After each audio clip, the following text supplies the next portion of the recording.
Hello, fellow Crusaders, and welcome to our latest Decades of Animation. My name's Sean Walthgroup. With me, as always, is Brian Michaels, and we are now into the 2010s. And as we prefaced in the 2000s, and I think we did it also in the 90s, this is probably the hardest episode yet.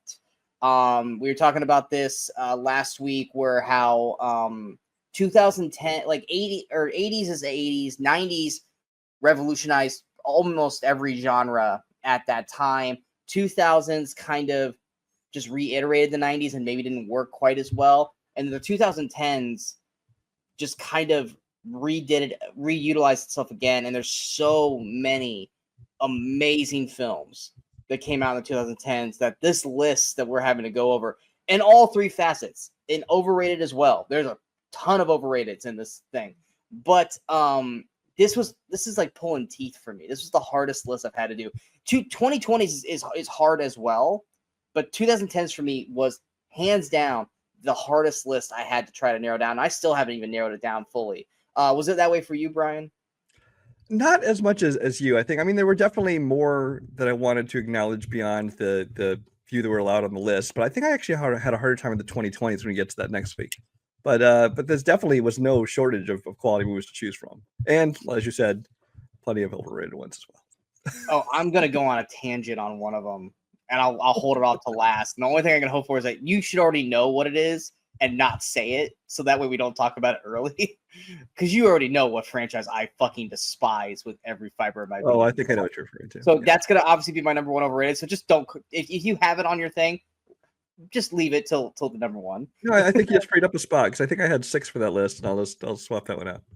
Okay, yeah, you know what it is, don't? So it's like, you know how much I hate this franchise.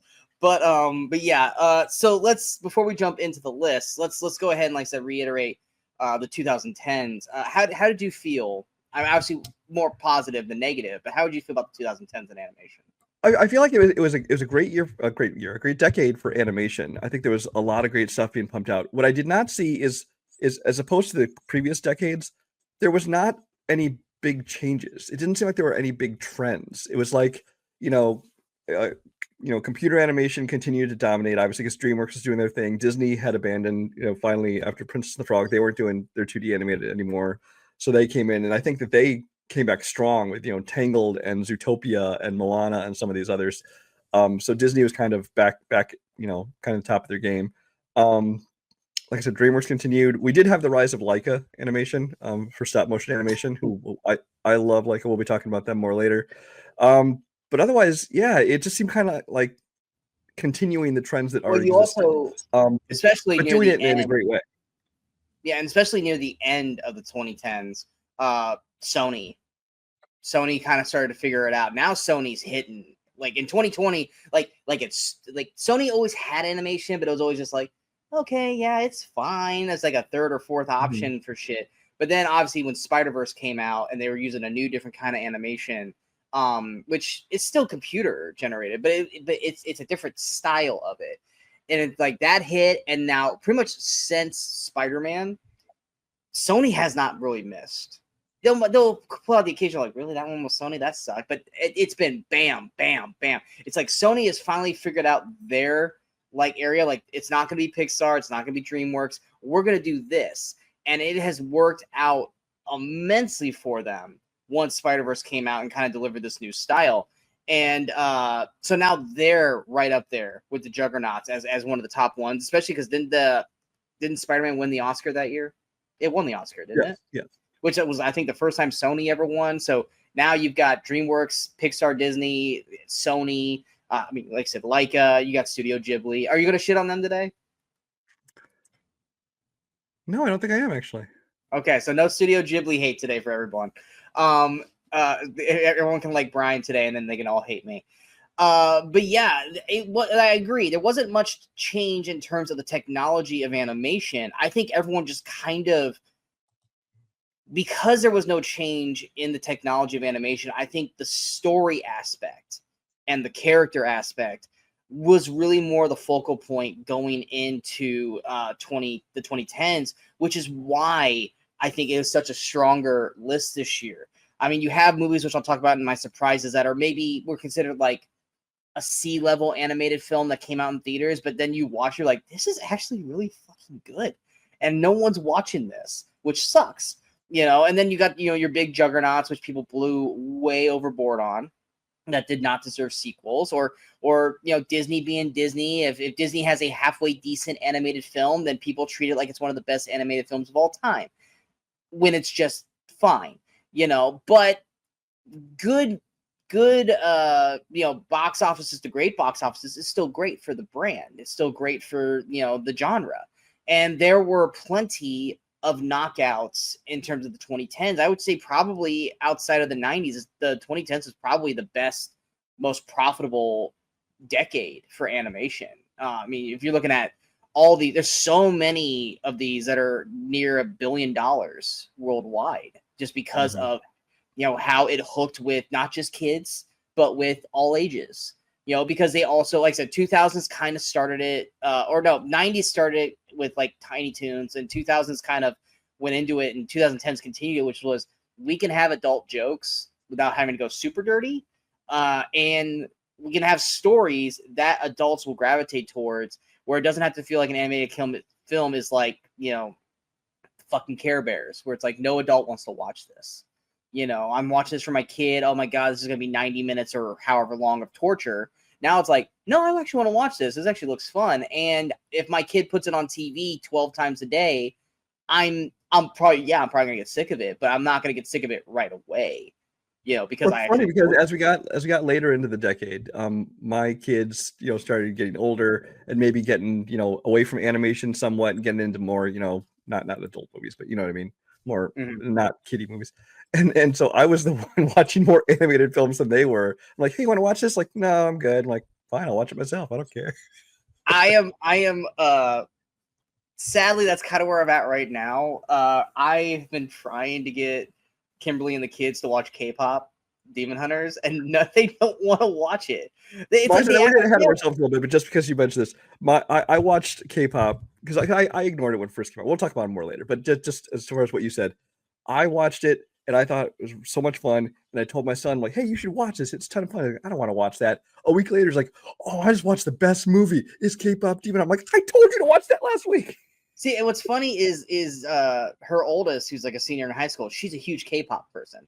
So I was like, okay, I got a way to like get in with her now. I'm like, hey, there's this amazing Netflix anime called K-pop Demon. You heard? She goes, yeah, I've heard about it. I don't know if I really care about it watching. I'm like, but it's K-pop. Like, that's the thing you always talk about. Like, and then I was like, I'll give her a week or so. And she's like, no, I just haven't really watched anything. And I'm like, and then like, well, I'll be hanging out. Like, you guys want to watch K-pop Demon Hunters? No, we just want to be on our phones.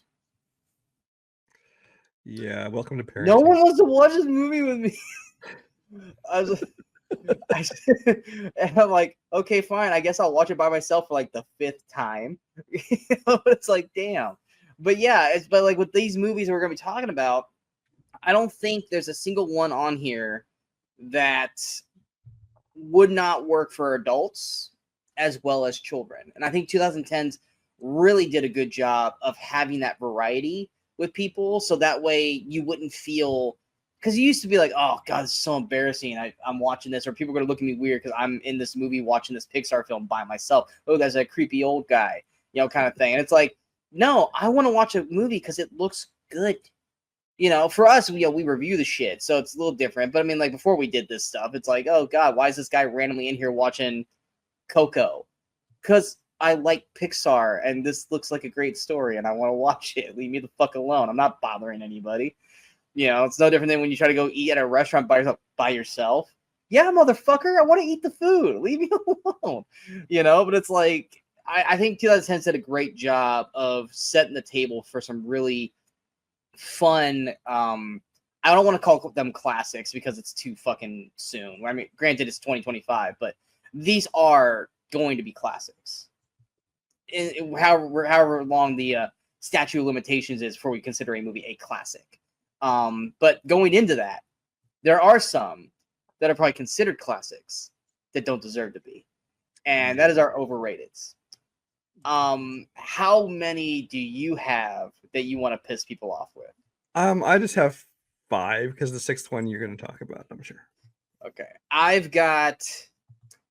I've got 3 that I want to like just touch base on. I don't consider them huge. Well, one did really well, but they all 3 have either gotten a sequel or are getting a sequel or multiple sequels. And I don't get why, because they were not great. One's The Addams Family. Fuck that movie. Never even saw either one of them. It's awful. It is god awful.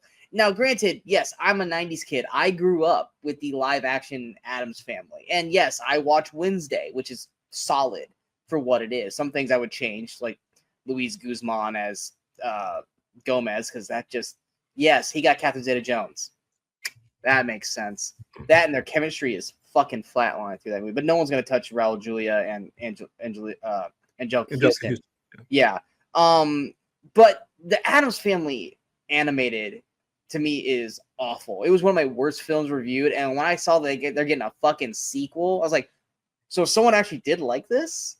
Fuck that movie. I'm not gonna go. Did it already come out yet? The sequel? Oh yeah. If it did, I don't remember hearing a single fucking thing about it. So maybe that says it right there that it wasn't even worth making a sequel for. Another one is the fucking Angry Birds movie. I like the people that are in it. I watched the first one. It's okay, but does it need I think they just announced they're going to do a third one. Does it need that surprises me, because the first one and even the second one, I kind of understood. It's like, they weren't trying to make a classic. They knew they were cashing in on a trend because it was huge at the time. But at this point, it's kind of done. So I'm surprised they're making a third one. Yeah, because I was just like, once again, second one came out and went, and I didn't think it did big numbers. So why are we making a fucking third one? The last one did have success in the first one. I don't know how strong of a success it had in the second one, and that was The Secret Life of Pets. I just never found this one funny. There was the only thing that I found funny, I think, and I know you're not a huge fan of him, was Kevin Hart, because his bunny character was like, okay, so it's Kevin Hart in a rabbit form. That's actually kind of funny. But I watched both of these movies. Neither one did much for me. But apparently everyone fucking loved, this is what our pets do when we're not around. No, this is not what they fucking do around. They sleep all day. We have cameras in our houses for reasons. They sleep around, they shit on the carpet, and they do shit they're not supposed to do until you get home. That's what pets do. They don't go walk around New York and do all this other crazy antic bullshit. Like, grow the fuck up. I know it's animation and it's for kids, but still, this is like, that's just not how it goes. But yeah, those are just like 3 little quick boom boom booms. And my last little like honorable mention, I loved the first one. I did. I'm not gonna be talking. Am I gonna be talking about? No, I'm not gonna be talking about it. But I love the first one. I was excited for the sequel, but for some reason the sequel just did not hit with me, and that was Ralph Breaks the Internet. I consider that one a sizable downgrade. I think the whole internet aspect was maybe the wrong direction for it. Now I get it. Oh, you can only do so much with them being in an arcade. Well, then okay, you have to do a console thing, like PlayStation, Xbox, or something like that. Doing the whole internet, that takes the whole gaming aspect completely out the window. Now I get that there's a gaming, like a race car game in there for oh god, I'm blanking on the Sarah Silverman's character in the movie. But then it became about, just hanging out inside like the web, and the jokes were there, but it lost like the heart of what Wreck-It Ralph was. And for me, it just felt like a cash grab sequel, and I was so disappointed in that. And I'm pretty sure that made good money as well, didn't it? Didn't Ralph Breaks the Internet make good money? Oh yeah, they both made good money. Exactly. But yeah, Break the Internet was a huge disappointment to me. Jumping to my 5, and I know you feel the same way, so this might already be in your list. I might be taking one of yours. We talked about its predecessor last episode as a top 5. I think the movie's okay. First off, I don't think the movie sucks. I think it's fine. But the money it made and everyone losing their goddamn minds over it, Finding Dory is overrated as shit. Was this on your list? It was not. Oh, I figured it would be. I think Finding Nemo, like we talked about last week, was a beautifully perfect one story movie. Now, granted, they did a decent job of figuring out a second story, which is Dory has a family and we need to find it. But the believability of they're in the ocean and they somehow can make it to like SeaWorld, which is basically what it is, and be able to do all the shit that they're doing in that is really where you have to just take the realm of reality, which, yes, I know it's animation, but Pixar does like to have a little bit of realism with their shit. But the ability of what they were able to do in the movie, especially the final act with the truck, you know, you just have to go, all these fucking animals or fish would have died. Not just because they would have gotten smushed, but because they spent so much time out of the fucking water, they would die. Yes, is it a heartwarming story? Yes, because Pixar knows how to pull on the heartstrings. But at the end of the day, this was a unnecessary sequel that made a bajillion dollars, which is probably why they did it, because they all want the money. But in terms of saying that it's on the same level as Finding Nemo or some people's top, tier Netflix or Pixar, is laughable to me. See, I didn't hate the movie. It's one of those things that's definitely just an unnecessary sequel.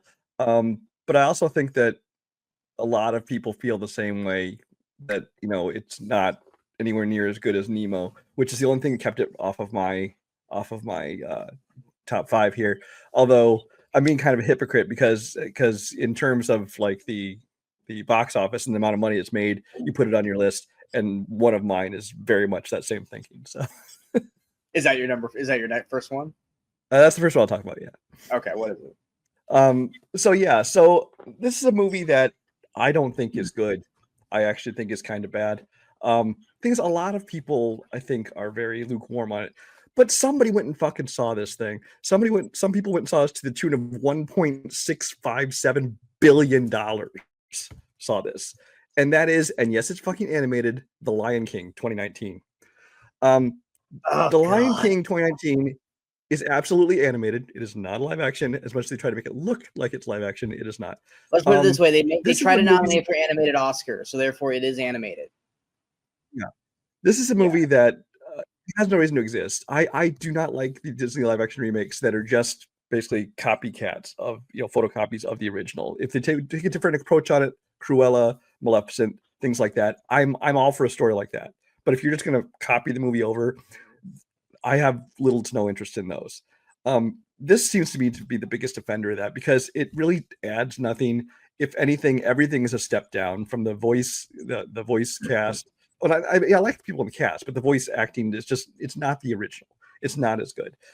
We've talked about before how you spend like fucking 5 minutes watching a dung beetle push a turd around desert. It's just so many wrong choices in this movie, and it's just such a mediocre at best movie. But like I said, this thing made $1.6 billion. It was the highest. It's still the highest grossing musical of all time, the highest grossing remake of all time, the 7th highest grossing film at the time of its release. It's been passed up by a couple since then, and it was a highest grossing animated film at the time until Inside Out 2 took over. So it's just like, I don't know why people latched onto this movie, but it really bugs me that they did. Yeah, I hate this film. I hate this film so fucking much. I, like you, also thought I liked the cast that they got for the voice work. I think the only cast in that movie that actually I feel like understood the assignment and did a decent job was Timon and Pumbaa, Seth Rogen and Billy Eichner. I feel like those are the only two that actually made me feel like Timon and Pumbaa were alive in a way. Yeah, and there's so many people I like Chiwetel Ejiofor. I love, but he's no Jeremy Irons for Scar. I thought Chiwetel was a perfect casting choice for Scar until Be Prepared. And then I'm like, oh no, this is not working for me. And I know Chiwetel can sing, but this isn't working. Donald Glover. Love Donald Glover. I want him, outside of Childish Gambino, I want him to do so well acting. And I was like, okay, him as Simba. That's great. That's great. He brought nothing to the role. Beyonce brought nothing to Nala. It was just everything. And then of course they had to add a new song just for Beyonce. Yeah, and who? Oh my god, did James Earl Jones didn't do Mufasa? Did he? I believe he did. I think he was the one person that carried over. And even then, though, it was nostalgia of it. It wasn't that his particular performance then did anything more. It was just more like, okay, we hear his voice, we know it's Mufasa, so we're fine with it. But did he really do much better or anything to separate himself from the previous performance? And he didn't. Any chance that they had a point to do something cool, they either like the moment where Simba talks to Mufasa in the sky. There's like, I guess you can say that looks like a Mufasa, but it doesn't really look like a lion. It's like, you guys literally can control the way the shit looks. It just looks like a cloud that kind of looks like a lion. Whereas like the anime, it's like, no, that's just fucking Mufasa in the sky. Like, just do that. Just do it. Don't make me have to go. I mean, I guess that could be considered Mufasa. Like, if you have to sit there and go, then you did it wrong. And the number one problem with this, and they worked on this with Mufasa, and they did better on it. Not great, but they did better on it. Which the doll eyes.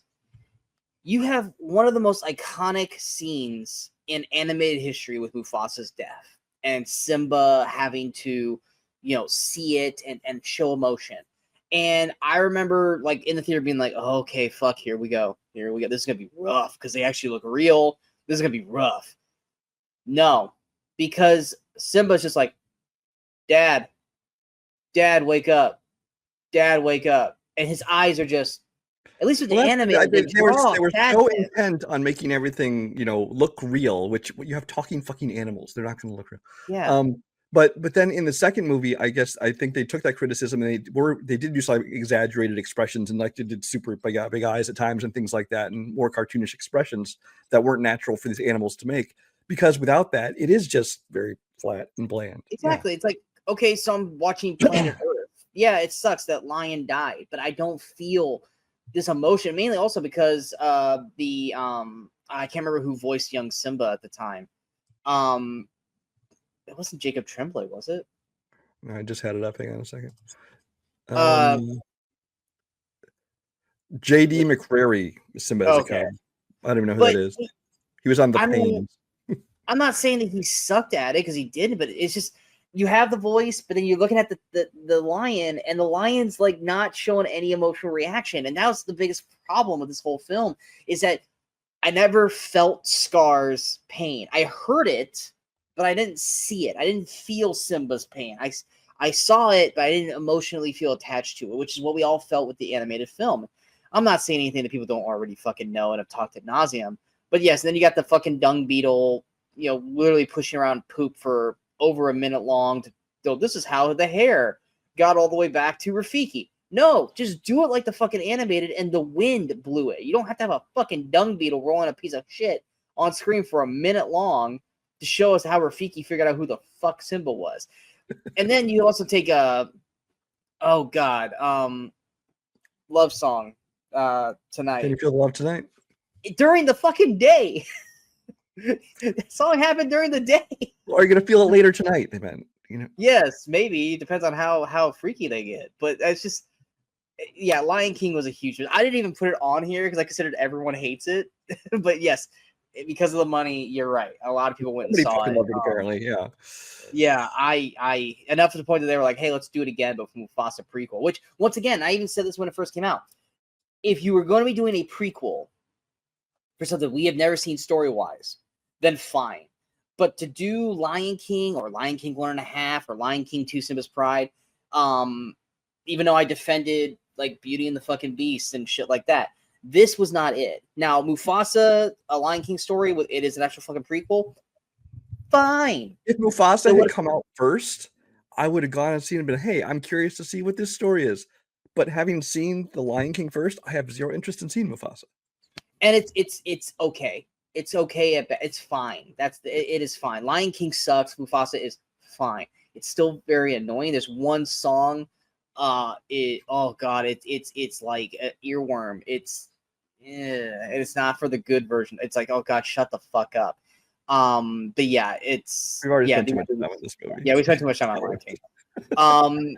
Next, I thought this is where you were gonna go, because I literally thought I was like, oh, he's taking one of mine, but he didn't. But you could very well have this on your list later, because this is the epitome of overrated. It did get a sequel. It's going to get another sequel because both movies blew it out of the water box office wise. This movie to me is only popular because of a song. Without this song, this movie would not have been as big as it was, and that's Frozen. I'm saying this as I actually do enjoy Frozen. I do. I'm fine with it. I didn't hate the story. The sequel is fine too. But people treated Frozen like, oh my God, Disney's back. Disney's been back. Frozen didn't bring it back. But you've now made Disney annoying because Let It Go, it's a good song you hear first, but after the 800th time, I'm sorry, I can't stand listening to Let It Go ever fucking again. And Olaf was funny the first time. Olaf has Mater energy from Cars. It was funny watching him the first time, but after like the second or third, dude, I don't want to fucking listen to Olaf talk ever again. Just like I don't want to listen to fucking Mater talk in Cars because I'm tired of listening to Larry the Cable Guy. In terms of the cast, like, Jonathan Goff, Kristen Bell, and Idina Menzel, they're all great. The story itself is fine. But literally, if you take Let It Go out of that movie, Frozen does not get a sequel. If it does, it might get a Disney Plus animated series, but it does not get a sequel. And I will say, I think the second one's better than the first. And I think it actually has better songs than the first. So that's why I'm not gonna bash Frozen 2 because I actually enjoyed Frozen 2. But yeah, Frozen is a song that makes it big. The rest of it is just an average Disney film. Frozen, I did enjoy. I was a little annoyed by the success because I feel like it got the success I felt Tangled should have got, because I really enjoyed Tangled, and I thought Frozen deserves everything Frozen got and more. Yeah, but Frozen got all his attention, and it was, I guess, it more than anything baffled me because it was a good movie and I enjoyed it, but I was like, why is this one catching on with everyone? And it's and the hype, and especially the whole thing with Let It Go, that did get completely over the top and overwhelming. But I do try generally to divide the hype around something or people and their opinions of something versus the movie itself. Like when Titanic, got all this backlash because everybody's sick of hearing about Titanic and sick of hearing about Leonardo DiCaprio because everything's Titanic. It's like, yes, that's fucking annoying, but I still think it's an excellent movie. So I try to divide those. So I kind of felt the same way about Frozen. Do you know? Because Dune. Well, Dune's just a mediocre movie. And the Batman. The Batman's just a bad movie. I was like, do you know? No, these are. See, now if I dislike something or think it's just mediocre, then those things will make me dislike something more. Yes, okay. But if I think a movie's good and it gets a little overhyped, I'm like, okay, I like it, but let's just back off on this shit. All right. So, but as far as Frozen, I enjoy Frozen. I don't think it needed a sequel. I saw the sequel one time. I was just kind of like, on it. They're already got 3 and 4 in the works. There was, of course, the live action musical they made on Broadway, and now it's, I think, on Disney Plus. I didn't watch that. And then they're also doing like the holiday stuff. Like, it's like I don't care about any of it. I enjoy the first movie. Haven't watched it in years and years, probably because of the overexposure and Let It Go and all these kind of things. I'm kind of sick of it, but I enjoyed it at the time. Is it absolutely overhyped? And would it qualify for overrated? Yes, but I still think it's a solid movie. Like I said, I think it's a solid Disney film. I just don't think it deserves everything that it was getting. And I think the second one's better than the first. So what's your next one? My next one I'll be brief on because I just have to continue the trend here.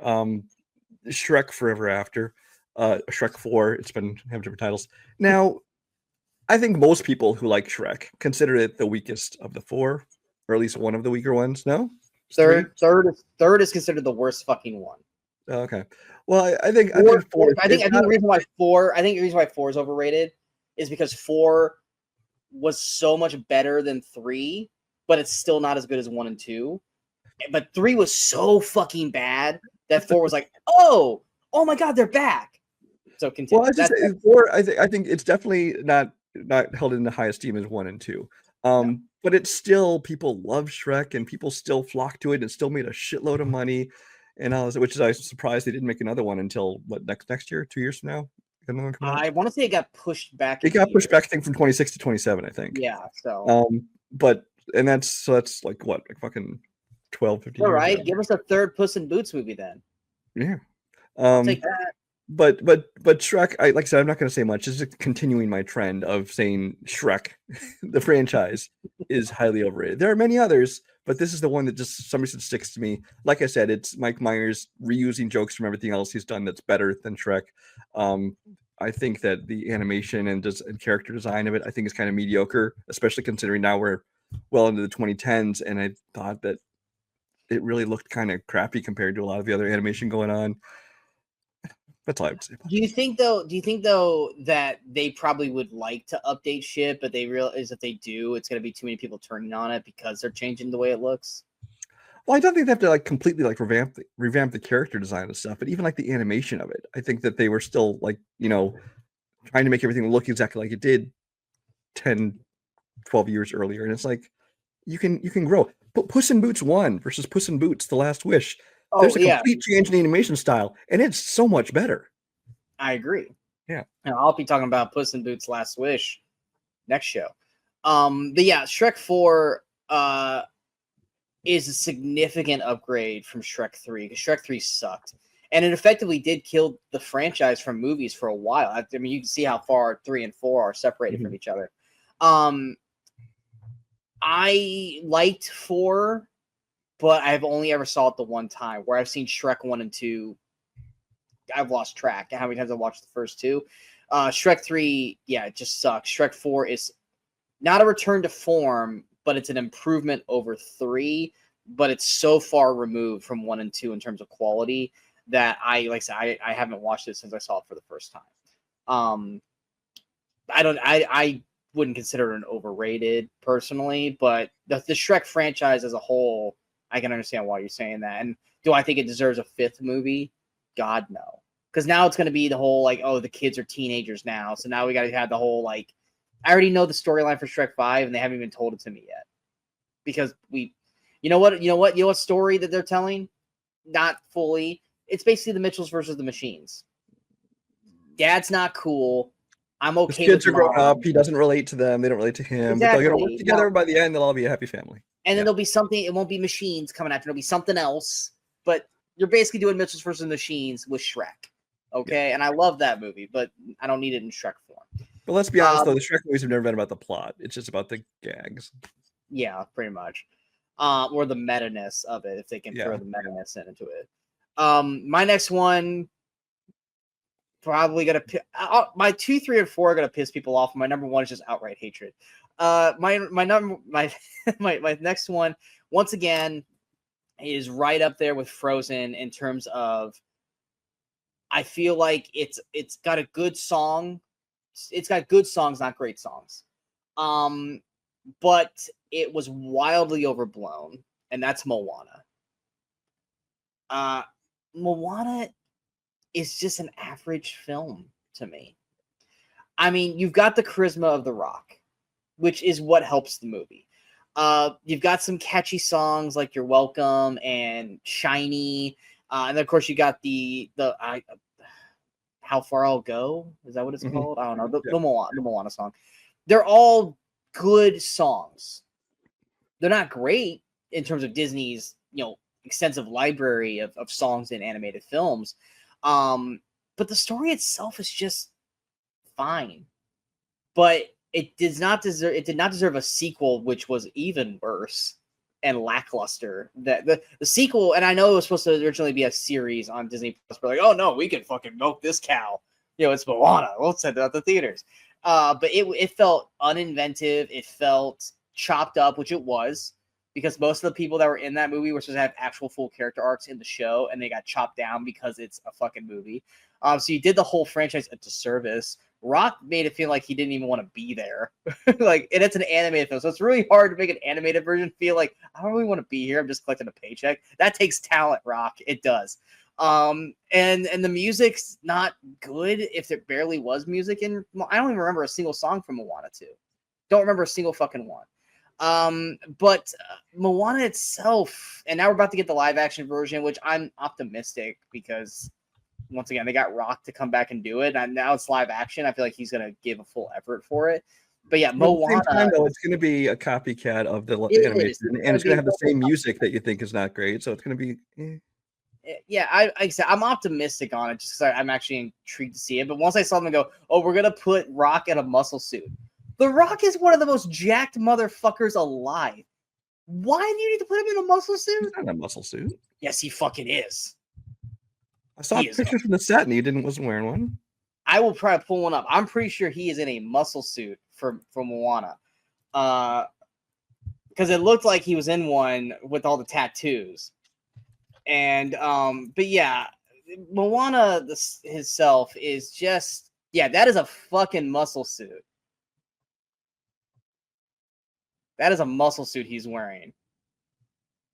It's to make his stomach look thicker.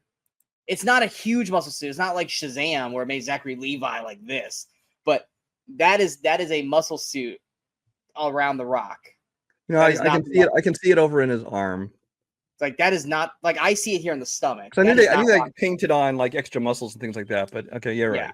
You do not need to put a muscle suit on the fucking Rock. But anyway, that has nothing to do with the actual movies. Moana itself is an overrated film that I think people blew out of proportion. And a lot of it's also because Lin-Manuel Miranda's music, which he's great at that. He is. But I feel like the story itself was just kind of meh to me. Yeah, Moana is another one. It's kind of like Frozen, although I think the music is fine. I like Lin-Manuel Miranda, but I think the songs that he's made for like Disney movies have been kind of mediocre. I think when he's just a writer for hire and not writing his own things, I think that's just not as good. It's like his passion is not fully into it. Yeah, it's just like, okay, here's a song for my paycheck. Here you go. The story was fine, whatever. I think the villain was weak. The main story overall was just kind of weak. It's like you like the characters of Moana and what's his name? The Rock's character, Maui. But I didn't care about the story at all. And it's another one of those that just like caught on for some reason. This one, I mean, it made money at the theaters, but especially once it was on like Disney Plus, it was like, one of the most watched ones for year after year after year. And now, of course, you said the sequel and the live action stuff. And it's just like, of all the movies Disney makes, it seems like people latch on to the ones that I think are just okay. And the stuff that I wish would be more successful, they don't seem to. Do you think they're latching more on to these ones because this is when Pixar started to kind of flounder and they just need to grab onto something since Pixar wasn't really developing like big hits? Well, Flounder was in 1989, Little Mermaid. That doesn't count. Sorry, couldn't pass that up. Possibly. I also think it's just like after Frozen, I think people were like, oh, it's time to pay attention to Disney again. And so they started watching because it was not just this, it was this, and then Encanto did the same kind of thing. People latched onto that, and it's been like top of the streaming charts for years straight, and a couple others. But so I don't know why people do the things they do. So, but yeah, this didn't quite make my list, but I do agree with it. What's your next one? Along the same lines of a good movie, but overrated as shit. Here's why I start pissing people off. Inside Out is a good movie. It is a good movie. Is it worth people just praising it? No. It's enjoyable. But I've never understood. I think this is another movie that didn't need a sequel. I think it's Pixar again, kind of just doing their thing where it's like, we're gonna be cartoony and funny, but then we're gonna get like super deep and emotional in one scene, so people will be like, oh my gosh, this is such a hard-hitting movie even for animated. And it's just okay. And were the emotional scenes? Yes. Were there fun scenes? Yes. But really, it's just kind of another kind of collection of wacky characters, and I will be talking about Inside Out later. I'm sure you will. And I can't stress enough, as we do every time we do one of these shows, overrated does not mean we dislike a movie. I like it. I think it is a good movie. Except for my number one overrated. Because I fucking hate it. Something can be both, but it doesn't necessarily mean that's what I'm saying. Yes. My next one, I kind of like how you felt with Inside Out. I will say that. It's good, but just completely blown out of proportion. And so I was like, you guys, we're all still talking about this? Like, what the fuck? Granted, we have a sequel coming out, and that's Zootopia. I think Zootopia, for what it was actually a really good Disney film. I enjoyed it for what it was. Jason Bateman as a fox.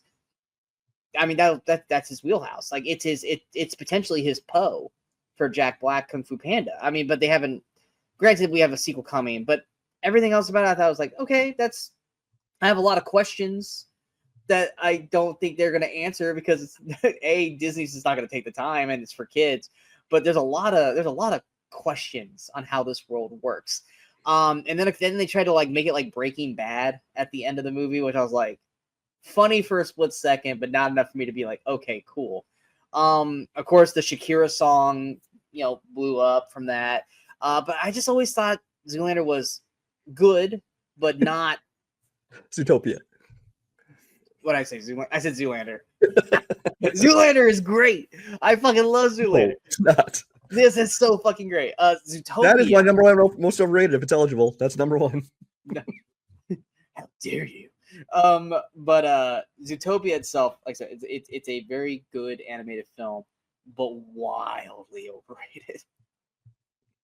Yeah, I enjoy Zootopia quite a bit, actually. I think that I love the world they've created. I love the characters, especially Jason Bateman works perfectly as that character. I do like when Disney will make one that's doesn't have to be a musical. They didn't feel like they had to shove songs. I mean, there's a Shakira song, but that's like not a musical moment in the movie where people like breaking into song. Now it's more of a concert thing. It's a concert, and it's an actual performed song. It's not like an unnatural musical sequence that people break into. Yeah. So I enjoy it. And then they made the TV thing, which I think is just shorts. I've never watched them, but they made like a TV thing called Studio Plus, and then they made and now they've got the sequel coming out, which I am curious to see. But I don't know if it needed any of these other spin-offs and things. It was getting a good one-off movie for me, but I enjoyed it quite a bit. I saw the trailer for the sequel. I'm curious, but it didn't leave me going, ooh, I want to watch this again. Like it's one of those like so many sequels. Like I feel with like Shrek and some of these where it's just like it's more of the same. If you're going to do a sequel, step things up a notch or take a different direction with it, or make it somehow stand apart from the original, not just feel like, oh, we're just doing more of the same. We're just turning out. We added a snake, and it's Kate Kwan, which I love both.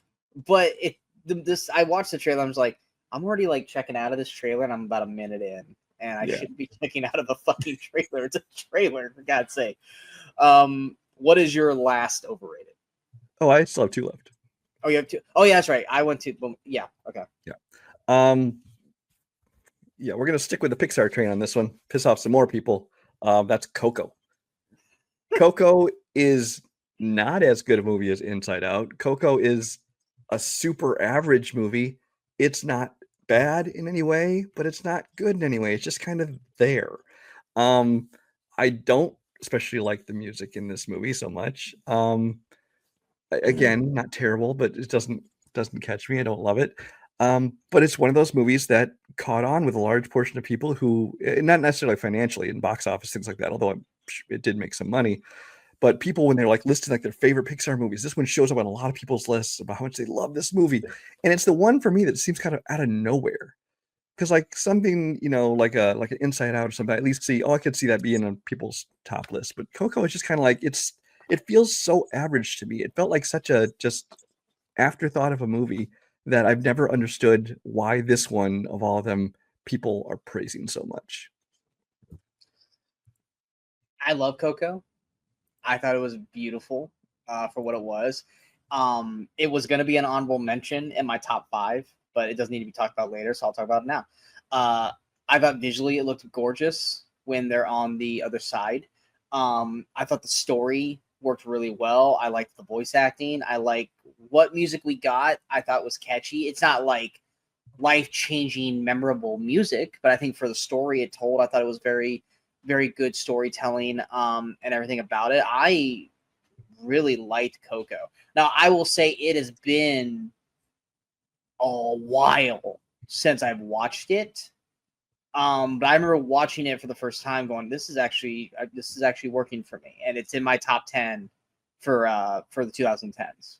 But it's not my top 5, but it was definitely in my top 10. So I actually am one of those people who really did love Coco. I didn't lose my fucking mind over it, but I did really, really enjoy it. It's probably in my top 10 Pixar as well. Is your number one my number one? No. Then you go ahead with your number one, because I'm curious of what it is. If it was not any of the ones that I mentioned. Oh no, my number one is a movie that did continue a trend that had been going on, mostly thanks to Robert Zemeckis. Although this is not a Robert Zemeckis film because it's doing that shitty mocap animation with the fucking dead eyes and shit. This one you have directed by Steven Spielberg, produced by Peter Jackson, a great voice cast with Andy Serkis, Simon Pegg, Daniel Craig, people. And it's The Adventures of Tintin. This movie is pretty much shit. Because I mean, if you apparently it's based on these super popular stories, which are more a thing in Europe, not so much in the US, but apparently Tintin's like a big deal. But if this is the one they chose to start off with, is this supposedly the best one? Because the story I did not care for at all. The characters I don't like at all. But most of all, the animation is fucking ugly as shit. The characters look like they have normal bodies, and then it's a big like balloon. It looks like if you walked around, if there were real people walking around, but then put on a big fucking like mascot head of a human that just looks fucking fake. Everybody's heads are oversized. I don't like the way the faces look. Of course, they have the dead eye look in everything. Everything about it is horrible. The one redeeming factor of this movie, kind of, is John Williams did the score again. Steven Spielberg, which he generally tends to use John Williams for most of his movies, especially this kind of adventure. And his music is phenomenal in this movie. Although at quite a few points, it sounds like he's borrowing from himself. You can hear like little pieces of like Indiana Jones or Star Wars or things like that in there. Which, I mean, that's going to happen with any composer. Hans Zimmer is the worst. Isn't that like a norm though? Yeah. Well, Hans Zimmer's the worst. Hans Zimmer will just flat out reuse music from Drop Zone to Gladiator to Pirates of the Caribbean. It's the same fucking music. Yeah. The same themes. But, and they're going to sound kind of similar. And so I don't really criticize that. Because like I said, that's the one thing I did like about this movie was John Williams' score. But other than that, I watched this movie the first time, didn't like it at all. I kept hearing how much people loved it. So years later, I'm like, you know what? I'm going to give it another chance. Tried to watch it again. Fucking hated it just as much, and it was actually more mad that I watched it again because I'm like, why did I waste more time on this just to hate it so much?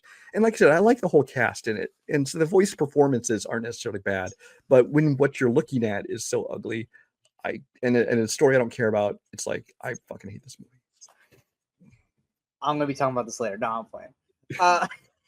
But I enjoyed it. I enjoyed it, but I also haven't seen it since theaters, so I can't really gauge anything about it. I just remember that I liked it. I can't remember a single fucking scene from it because it's been however long when it came out since I've seen 2011. it. Yeah. 2011. Yeah, so it's been 14 years. God damn. So I can't really add anything to it. I just know that I enjoyed it when it came out. I knew Brian hated this movie. I didn't think it was going to be on his Overrated though. But yeah, that's all I can really say is I enjoyed it. But I can't remember it. So, I mean, I could watch it now and not think so, or I could see the exact same thing. But yeah, I remember liking The Adventures of Tintin. My last one. I hate this franchise. I hate the story. I hate the characters. I hate that they took a side joke and somehow ballooned it up into its own franchise. I hate how women and kids, because it's not guys, have made these things iconic for their stupidity. I hate all the merch. I hate everything that has to do with this fucking franchise. And that's the Despicable Me and Minions. I literally cannot stand these. I can't. And I love Steve Carell. And I remember when this movie came out, I was like, oh, okay, cool. Let's check this out. This might be fun. And I remember just being painfully boring. And the animation doesn't do much for me. I think the animation looks bad. I think the stories for all of them are stupid. And then you have the Minions, which are, I admit, fun in the first movie. I see their appeal. I don't see them growing past that to the way they have, where they're like one of the most iconic things in movie history now that everyone gravitates towards, and they have to have their own fucking movie with where they don't even speak a fucking language. It's just them going meh, and all this bullshit. It gives me a headache. I don't. And then they continue. They've made, is it 4 Despicable Me's now? They made 4 now, yeah. And each one does almost or over $1 billion. I don't get it. And part of me thinks that it's 100% just because of the fucking minions in the movie. I don't think anyone cares about Gru. I don't think anyone cares about his fucking family or the little girls or anything like that. I think they just go to see the minions do something fucking stupid. You know what? If I wanted to watch something do something stupid, I will put peanut butter on my dog's tail and watch him chase his tail for 3 hours. Because that's the same. Okay. That's the same fucking equivalent that the minions have in terms of their comedy. If you want to do shorts for them and put them on in front of movies as shorts, okay, that's fun. But a whole fucking movie about it is mind-numbingly stupid. And I don't get it. I don't get it, Brian, and it drives me fucking insane. It's, oh God. What I'm since I accidentally brought up Zoolander, I feel like Ngatu at the very end, where he's like, it's just one look. I feel like I'm taking crazy pills because I don't fucking see it. I don't get it. I will never get it. And I fucking hate everything about this franchise and its characters. It is overrated by the nth degree. And oh God, I can keep going, but I'm not. Brian, take over. Yeah, and so Despicable Me, I didn't dislike. I was all prepared to dislike the movie because I watched the trailers. I'm like, this just looks like just generic animated film number 327. And I went and saw it, and I actually enjoyed the first film. But the thing is, what I enjoyed most about it was the three daughters, the 3 girls. I loved them. I thought he's so fluffy line is probably the one thing I like about it.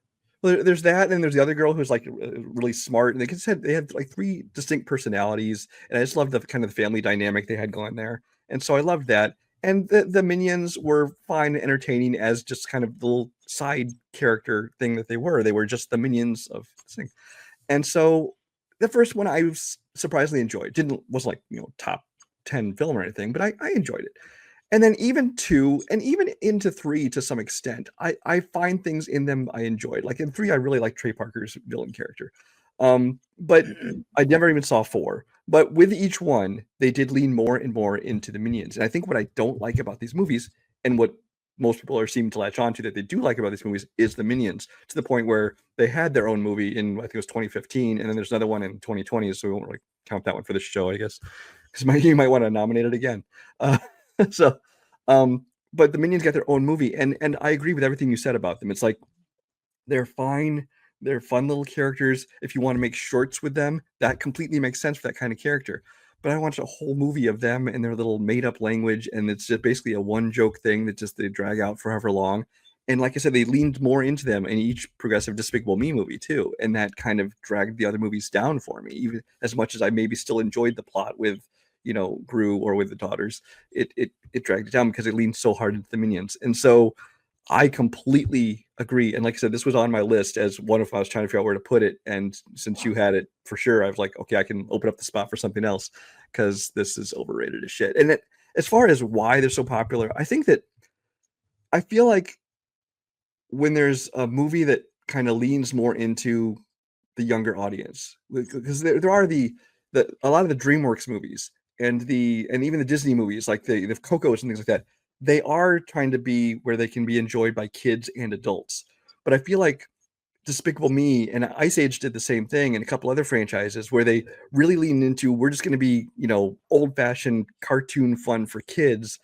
Those tend to make a ton of money because the kids like, oh, I love the funny little characters, and so the people go and see it. But with the minions, it gravitated towards women. Like I haven't noticed that myself, but I don't know. Dude, it's everywhere. Like, I go into a Hot Topic, and most of the minion shit is not for kids. It's for fucking like teenagers and college students and all that shit. It is like they just think they're the most adorable fucking things ever. Wasn't there a whole big thing about the new Minions movie where like people like dressed up in like tuxes and shit when they saw the movie? See, that's now it's just become meme culture, and those funny little minions are totally like the exactly kind of the memeable kind of thing. So there you go. Let's move on to Anyway, positive things. yeah, that's one of the positive. We spent way too long on Overrated, but these were Way too very long. Yeah. way too long. So let's go to our underrated stuff. Like I said, I got a few to acknowledge here. Like I said, not going to spend too much time on. These are just ones that maybe people just didn't appreciate that I thought were really good. One for me, The Croods. I enjoyed the Croods. It's not enough to crack my top 5, but I mean, I thought Nicolas Cage, Emma Stone, the whole rest of the cast, Ryan Reynolds. I had fun with that movie. The sequel's not as strong. I was surprised at how much I did enjoy it, although I still hate the look of a lot of it. Yeah, but I just remember so many people like shitting on The Croods. I'm like, I had a blast watching this movie. I enjoy it, and I like the characters and the story that they told. Another one that kind of got shit on when it came out, and maybe just because it was the animation style, but Rise of the Guardians. I thought that was a really cool story. Like I said, the animation's not ugly fucking animation. Ugly animation. Yeah, it's like the animation's not strong, but I thought the story was interesting. Voice cast was not the problem either. I think it was just more or less how it looked. But yeah. I enjoyed Rise of the Guardians. Another one that I think once again is gravitating more towards kids, but I enjoyed it was Sing. I actually really enjoy Sing. Not the sequel, but the first one. Enjoyed the voice casting, enjoyed the music for it. Love the characters. I love the little world we got out of them, and I will defend Sing to pretty much anyone. I think it's a lot of fun. Another one that I think a lot of people just didn't really give a chance to because of the original and the live action one, which I'm not a fan of, but a lot of people are. The Grinch with Benedict Cumberbatch. I liked it. I didn't hate it. I thought it was actually a solid storytelling of the Grinch. I thought Benedict was a very good Grinch, and I enjoyed it more than Jim Carrey's, which I know is sacrilege to some people, but I liked it better than Jim Carrey one. That Jim Carrey is such a fucking shitty movie. Oh god. It's Kimberly's most overrated film of all time. Maybe it's Kimberly's favorite Christmas movie, so I can't say too much. But I enjoyed the animated Grinch. I thought it was solid. I remember watching, going, all right, let's just check this out. I'm like, I actually had fun with this one. The last two, I don't think they're underrated, but I just want to acknowledge them. That's Megamind and Lego Batman. Lego Batman is one of the best Batman stories ever told in any form, animated or live action. I think a lot of people didn't give it a fair shake because it's Lego, unless you were a fan of the Lego movies. But there's a lot of people who refuse to watch it because it's a Lego movie, and you're missing one of the best Batman stories they've ever told. Voice casting's great. The meta-ness of it is great, and it is a fun, enjoyable film. Michael Cera is a great Robin, like perfect Robin. And I love that movie. I don't necessarily want to watch the sequel or anything like that, or anything else. I think it was a perfect one and done, and move on from it. And Megamind, I think a lot of people love Megamind. If anything, it might be a little overrated. But it's also one of those where it actually told a really good story. I think it's the voice cast. I think once again, it's more of the animation. I wasn't a fan of the animation, but I really enjoyed the voice acting and the cast of Megamind. So those are my honorable mentions. I'll just give a couple honorable mentions. I'm going to Tangled. I already mentioned Tangled. Frozen got the attention that Tangled should have gotten because it was a return to form for Disney. I think that it's a great story, great songs, great voice cast. It looked beautiful for the first foray into like 3D animation. Let's pause on that. Let's pause on Tangled because that was actually going to be an honorable mention for my top 5. And since you're bringing it up now, let's just talk. Okay, well that's all I was going to say about it. I'm going. Yeah, Tangled. I agree, is 100%. Should have gotten all the praise that Frozen got. Fantastic voice cast, fun story, looks gorgeous. It's one of those where I did not go into it going, oh yeah, I'm gonna love this story about fucking Rapunzel. And it actually is a beautifully great story, great villain, fun animals in the movie as well, because you gotta have animals, and I love both main animals in that movie. Tangled it deserves all the praise that it should have gotten and didn't get. Yeah. So, yeah. Missing Link is another Leica animation movie, but it's kind of considered kind of the redhead stepchild. People didn't really go see this one. Those that did don't consider it so great. It's not as good as some of those other ones, which I will be talking about later. But Missing Link is actually a surprisingly fun movie. So check it out if you haven't checked that out. Big Hero 6 was successful, so it's hard to call this one underrated. But my thing is, what everyone else loved about this movie was Baymax. I thought he was the weakest part of the movie. I loved like the group of kids. Like they made being smart cool. It was these cool kids that didn't have superpowers. They used their intelligence and their scientific knowledge to build these suits and things to help them. Right? So I think Big Hero 6 is, I think, liked, but for the wrong reasons. And I had one more, but I'm going to lump that in with a different one in my top 5. So go ahead. Okay. My number 5 for underrated is a movie that a lot of people, I don't know if they shit on. I think they do shit on it a lot because it's not as good as its first film in their eyes. I actually prefer this one over the original. It's actually one of my like guilty pleasure favorites from Pixar, and that's Monsters University. I'm not a huge Monsters Inc. fan. It's fine. It might even be considered overrated by a lot of people. I think it's a solid Pixar film, but not like, what's that? I considered it for overrated. Yeah, I think it's solid. It's not great. Monsters University, I enjoyed the college frat house like humor to it. I enjoyed like the not just Mike and Sully, but I enjoyed like their frat like their team. Like I enjoyed like their group of losers. And then, of course Nathan Fillion is like the lead jock asshole frat guy. I love the story. I love the games that they have to play at the monster games or whatever the hell they call it. I still think one of my most like, and it's such a small moment, but like sometimes like there's always like a little moment that just gets you, and it's a nothing scene. But I think one of my most like, I think enduring, lovable scenes for me is like when they're at the dance or whatever, and like Sully's in the corner just like sulking, and I can't remember it's the little pudgy character, and he's like trying to like get Sully to dance, and he does the lasso, and he's like, and Sully's just like, I love the little guys, like the little guy just trying so hard. Like I love that scene so much. It's such like a little small little pocket scene for me that I enjoy. But yeah, I really love Monsters Inc. Or not Monsters University. It's one of my like surprise like favorite Pixar films, and I don't get why people shit on it so much, but I really love that movie. I honestly don't remember a whole lot of this movie. I haven't seen it in a long time, but I consider Monsters Inc. and Monsters University kind of equal to me. I think they're both equally enjoyable. Neither of them is going to be like my best of list. They're not going to be my worst of list of Pixar's. They're fine. They're fun. So I mean, I do think that the second one is kind of, considered far inferior to the first one. So I don't understand that either.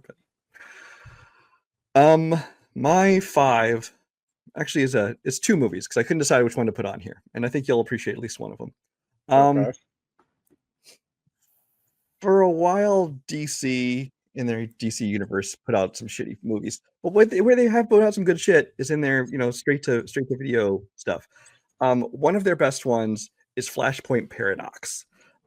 This is basically an adaptation of the classic film. It's kind of the same story that they go into in the movie The Flash, but this is done in a much better version. He's kind of going to these alternate realities. You do have in this one, you do have Nathan. I'm sorry, you do have getting ahead of myself. You have Kevin Conroy, of course, being. You have who's Green Lantern? Was Nathan Fillion Green Lantern in this one? He's usually Green Lantern on the animated stuff. Yeah, that's what I was thinking of, and I'm like, wait, he's Guy Gardner in the new one, but he was just regular Green Lantern in this one. It's got great voice cast. It's just a really good. It's kind of as if I'm representing kind of the DC straight to video stuff, which are hit and miss, some are better than others, but this is, I think, one of the best ones. I think if you're going to watch some of these animated films that they make, I think this is the one where they have like the best character development. I think they have the best action sequences. It's the most interesting story. Like I said, it is partially at least the same story as they go into in the Flash movie, but it's done much better. And the animation here is done better than the bad CG babies and big Christopher Reeves and all that kind of shit they put in the movie. So that's what I enjoyed. The other one I kind of wanted to lump in with it because it was another DC related movie. Batman versus the Teenage Mutant Ninja Turtles. I'm not a huge Turtles fan. Like, he's going to talk about it later, so we'll just wait and let you talk about it first. Look, that's my number 2. Okay. My number 4 is a one that it's along the lines of what you mentioned earlier with Missing Link. it's a movie that I really wasn't. I think I watched it just to like pad my like review numbers for the year because I was like, oh yeah, I'll just watch this. I'm not expecting anything from it, and I ended up just like being halfway through, going, man, this movie is really fucking good, and it's beautiful animation, and that's Abominable. It's like I said, I don't even remember who made it. I want to say it's Sony, but it's just a simple story. It's basically a girl and an abominable snowman, and then like she's trying to protect him because government's coming after him or hunters or some shit like that. Like I haven't watched this since it came out. It's not gonna blow you away with the voice cast. It's not like a big name kind of. I think Chloe Bennett from like Agents of S.H.I.E.L.D. is like the biggest fucking name in that movie, but it is a beautiful, beautiful film. Animation style is top notch, and it doesn't look at it's even trying. It's just that they just do certain things in the movie that maybe just go, damn, that looks fucking great.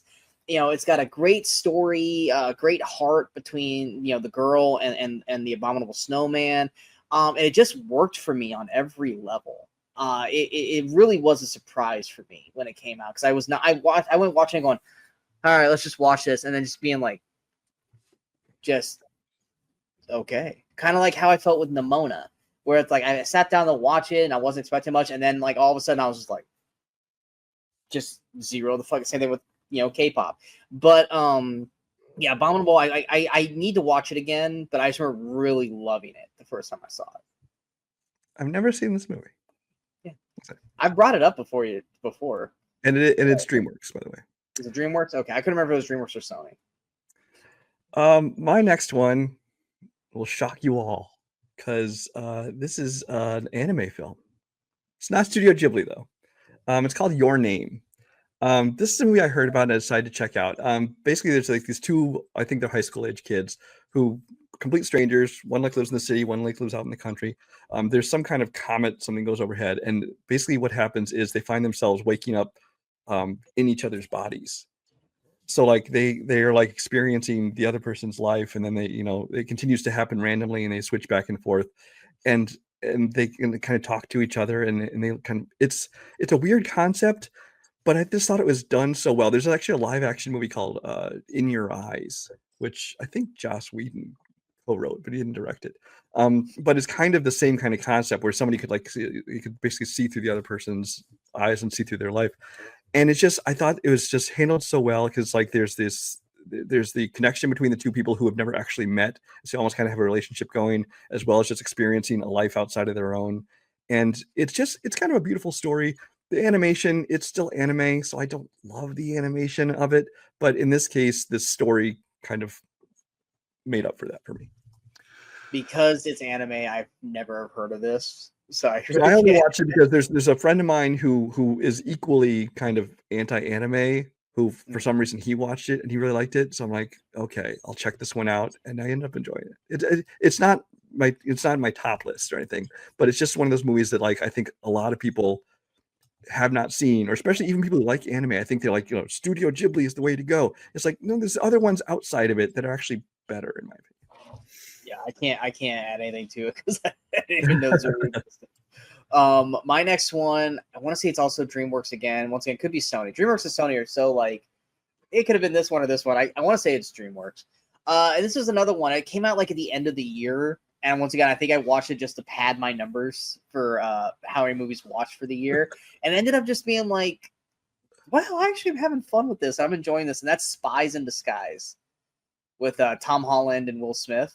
I believe that was Fox because it got folded into Disney. You keep talking, I'll look it up. It might be Fox. But yeah, this is another one of those where it's just like I went in with zero expectations. It was one of those. It was that year where like Tom Holland was just like in everything, and I'm like, oh man, he's about to start hitting that too much Tom Holland stuff. And Will Smith, it was just like, oh, Will Smith's doing an animated film. Like I haven't think he's done one since Shark's Tale, and that one was just kind of blah.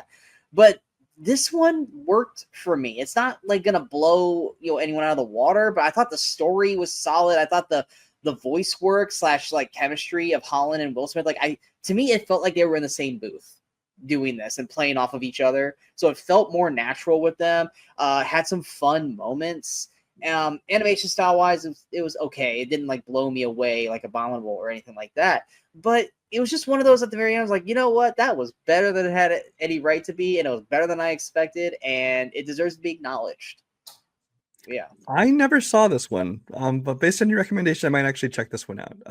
It was It's not Blue going to Sky blow anyone Animation. away. It is Blue Sky Animation, who the people who did Ice Age, so it was Fox, but now, which is now Disney. So yeah. It's not going to blow anyone away, but it's one of those where it's like, you know what? I'm glad I watched that. It was good. I enjoyed it. You know, for you, I'll probably guess 3-star, 3.5-star thing. But like I said, it was better than I expected it to be. 3.5 is good for me, by the way. I know, because every time I get real high on something and you're like, oh, watch it, it's like 3-star, 3.5. I'm like, a 3.5 is a good score for me, though. We score things differently, I think. You have a lot more like if you like something, you automatically, it's like 4 or higher. For me, it's like, it can be 3.5 and still be really good. 3.5 I still like. It's just 3.5 is just like something that I'm like, it was good. It was good. It's not critical. It's just people have different rating systems. Yeah. So everything before now is kind of still honorable mentions for me. My top 3 are absolutely underrated movies. And my first one is Paranorman. This was, I think, the second feature-length film from Leica after Coraline, which I thought was okay. But Paranorman is a movie that I wasn't even going to see because I'm like, before this point at least, I was never really a fan of stop motion animation. There was the occasional one I watched and enjoyed, but for the most part, I was kind of like, I don't really like the way it looks. And this one, again, there's some of the character design. I don't really love the way some of the characters look. But it's stop motion animation done better than animation's ever been done before. But what I love about this movie is the story and the characters, because this movie, I've always called this a gateway horror movie because it's definitely a movie that's made for family audiences, for kids. But it's got so much actual horror elements, just in terms of how it shows how much it loves horror movies and horror lore and how it works in the story and the way even whole scenes play out like a real horror movie would, obviously without being too graphic or too scary. But I think it's a perfect gateway way. Like if you have a kid who you want to introduce to horror, use this movie, and they can from there they can kind of move on to some of the lighter horror, then get into more stuff. But I think it's a great movie if kids want to get into horror. I think the characters are great. I think the story, especially there's especially one scene with Norman and Abigail, the witch who basically has been wronged in the past back in the Salem witch trials. There's a scene with them that gets really emotional. I think it's really well done. And what they can do with stop motion animation, now it is complemented with some special effects and things as far as lighting and smoke and things like that. But almost everything is done physically, practically real. And what they're able to do with stop motion animation is just amazing to me. Never saw it because I'm not a fan of stop motion animation. Same thing with Coraline. Never saw Coraline either, so I really can't add anything to this. My number 2, Brian mentioned earlier, Batman versus Teenage Mutant Ninja Turtles. I remember when this came out, I was just like, all right, cool, I'll watch it. And then watching it going, this is better than it has any fucking right to be. Right? Like, I will admit, there's one thing, if outside of Superman this year with the rest of the MCU that's come out this year, there's one thing DC is consistently better at than Marvel, and that's their animated films. The Batman movies, not even just Batman, Supermans, the Flashes, whatever movies they make, the animation films from DC blows Marvel's out of the fucking water. It's not even within a doubt, a question. But you do get these original Batman movies. Like, you have, like, what was it, like Batman Ninja, which is like, let's put Batman in samurai times. Like, what the fuck? They have all kinds of, or Gotham and Gaslight. or whatever. Like, Gotham and Gaslight, yeah, so weird random shit. And so they said Batman versus TMNT, and I'm like, okay, let's watch it. And you're watching it, and I just remember watching going, this is fucking awesome. Like, how they integrated everyone. I was like, oh, how's Shredder and the Joker going to interact? Well, very, very fucking well. Oh, also, it's not just going to be Joker. Let's bring in the whole Batman villain rogue, with the Turtles. And like, oh, how the Turtles and Batman. Well, Raphael's definitely going to get along with Bruce Wayne because they're basically the same fucking character. Animation style was really sweet. The fighting was sweet. This one is so cool. And that's the best way I can describe it. It's just like, it is so fucking cool because I just did not know that these two would work the way they did. And I was gleefully happy with this movie when it came out. Could not recommend it more. I disagree with everything you said. I mean, I think Batman and his Rogues Gallery can get kind of boring, but I think they presented it in kind of new, fun way here. Turtles, this is probably my second favorite Turtles thing of everything out after TMNT 2007. I love the way that they're presented here. Yeah, this is just a movie that surprised the hell out of me, and I enjoy the hell out of it. 3.5 stars, but for me, that's good. So there you go. Okay, my what's your next number one? 2? My number 2 is Teen Titans Go to the Movies. Now some people really dislike this iteration of Teen Titans. I think this is the only version of Teen Titans worth watching. The ones where they take themselves too seriously they're not fun. They're not enjoyable. It just seems like, oh, here's a bunch of knockoff. Here's the B-list characters or like the teen version of characters that that we can follow on this adventure. But Teen Titans Go, the TV show that this spawned from.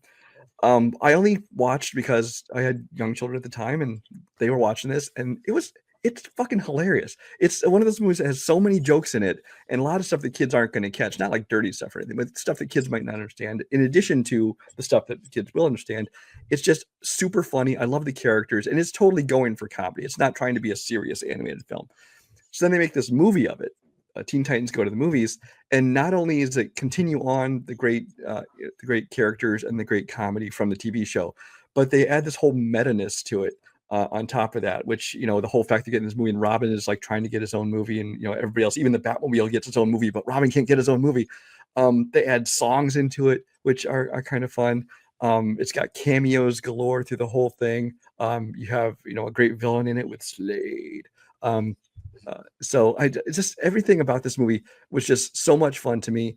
And again, it's not in my top, but it's absolutely for me in the underrated, because a lot of people, I think, just shit in this movie. But I think those are a lot of people who don't like the TV show, who don't like this comedic version of the characters. And it's like, no, these are tons of fun. And it's not going to be serious, and that's okay. This is one of those movies that I need to give a second chance to, because I went and saw this with zero knowledge of the show. See, I can see that being hard to adjust to then. Yeah. And I hated it. I was pissed off at this movie. I hated everything about it. I didn't enjoy it. I didn't think it was funny. I thought it was just idiotically stupid. What was it that there's that one part where like Michael Bolton's, they do like a Michael Bolton song during a chase or some shit. I can't remember. And I was like, what the fuck am I watching? Like, this is so stupid. Fast forward a few years later, I was working at Target for like the holiday season or so, because I was in between jobs. And every time I was on break, Teen Titans, the cartoon show, was on. And I had to sit there because every time I always went on break with the same people and they watched it like religiously. So I had to sit there and watch that every fucking day. And I got used to the humor and I actually started to enjoy it. It took me like a few weeks, but I found I was like, oh, okay, cool, Teen Titans. So this is definitely one of those that I probably should go back and watch, and I'd probably be more favorable towards it. I don't know if you'll love it, but I think you probably will enjoy it more, because there's a lot of things like you have to kind of know the characters going in, because of some of the stuff they play on, especially like, kind of Robin's whole attitude is like, if you don't have these background from the series. Yeah. I'm looking up what I gave it, because I'm sure it was fucking awful. Teen Titans. You gave it 3.5. I gave it 3.5. Oh wait, well it says 2.5. I did give it 3.5. Okay, wow. No, I actually gave it. I must have changed it then, because that was, to me, when I first came out, that was like a 1.5 star movie. So I must have gone back and rewatched it, or I watched. It says, when I look at my friends' ratings of it, it says 3.5.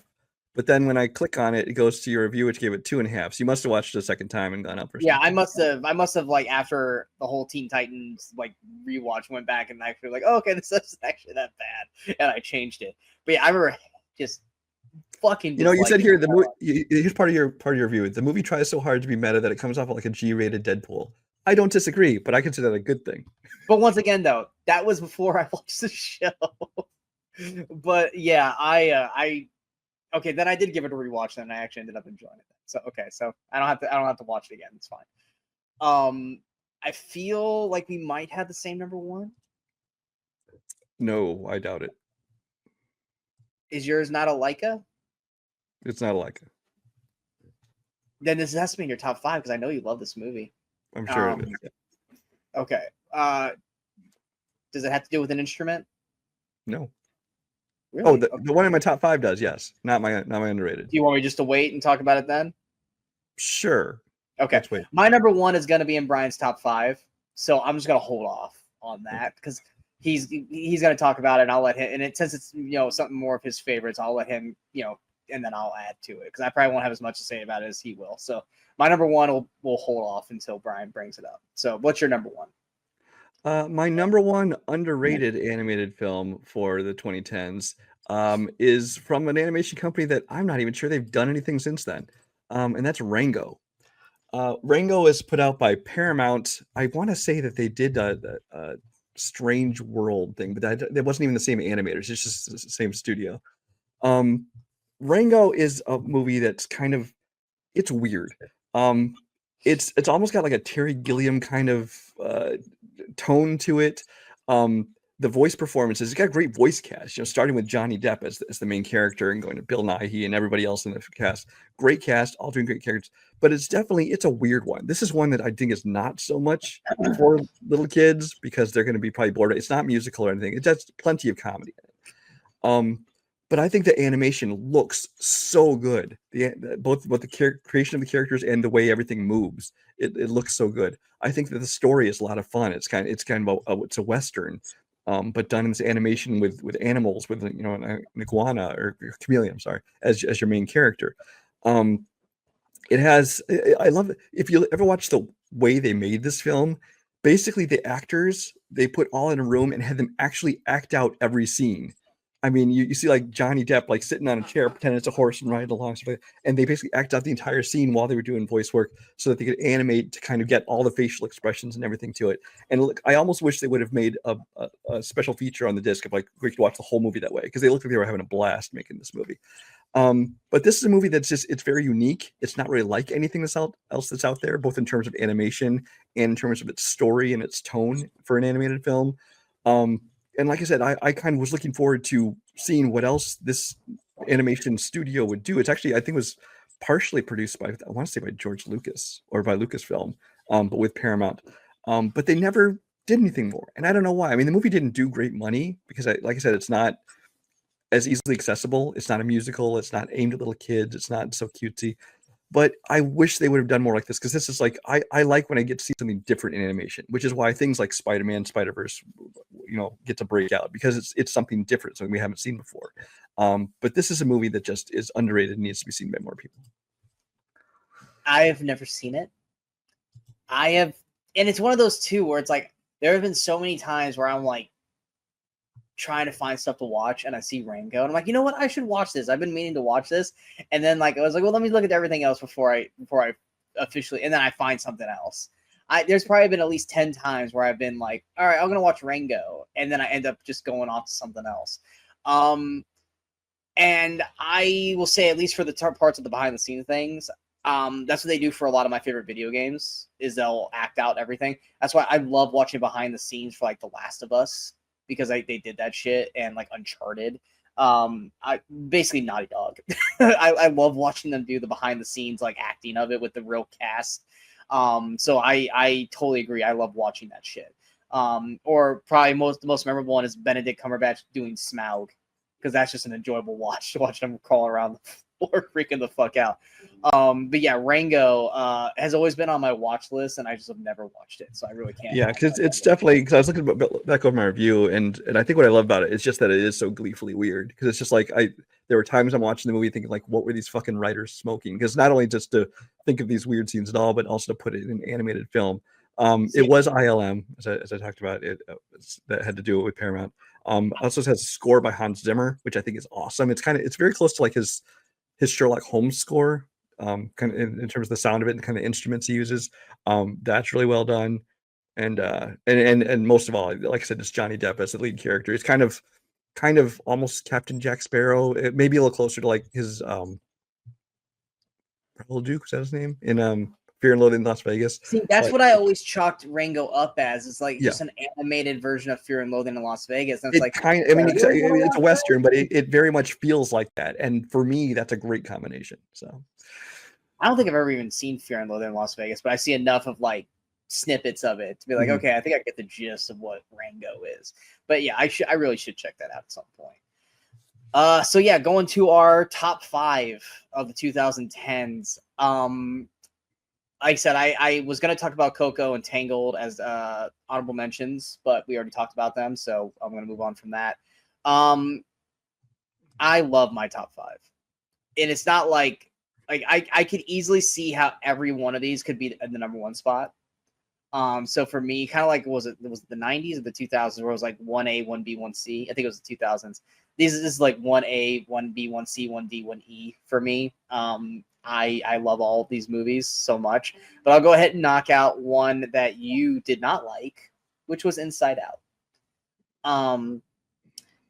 Inside Out probably hit me differently than it did for Brian because I am a kid that moved around a lot when I was little. So I fully understood Riley in this situation. You're set where you're at, and you have your friends, you got your sports team and all that stuff, and then you just get uprooted and moved to somewhere new, and everything's different, everything's changed, and you just really don't know how to react and how to handle it. And so that really resonated with me because I've done that. I thought the voice cast was great. I loved that's what I always love about Pixar. Like Pixar to me always does a great job of taking something almost like a kid-like mindset. What if the toys could talk? What if cars could talk? What if, how does the human brain work? How does memories work? It's something that one of those kids would randomly ask a parent, and the parent's like, I don't know how to fucking answer this. And that's what Pixar then does, and how the inner workings of the mind works, like why do you keep getting that fucking, song stuck in your head over and over and over again? Or how does all of a sudden randomly some sad memory pop in your brain? And like, I feel like they did a fantastic job of navigating that shit. Also, your personality, how your personality grows and disappears, how you were so into this one thing and then all of a sudden, the next day it just is gone without a hatch. Or even the imaginary friend plot of that, how you just all of a sudden, like I had imaginary friends when I grew up. I can't remember a single one of them anymore, probably because they went into the void. I think Inside Out does a beautiful, beautiful job of exploring that and telling a really touching story. And I think the voice cast was great. I think I'm blanking on the actress's name, but Phyllis from The Office is the perfect voice cast for sadness because she plays that like just Eeyore kind of mentality.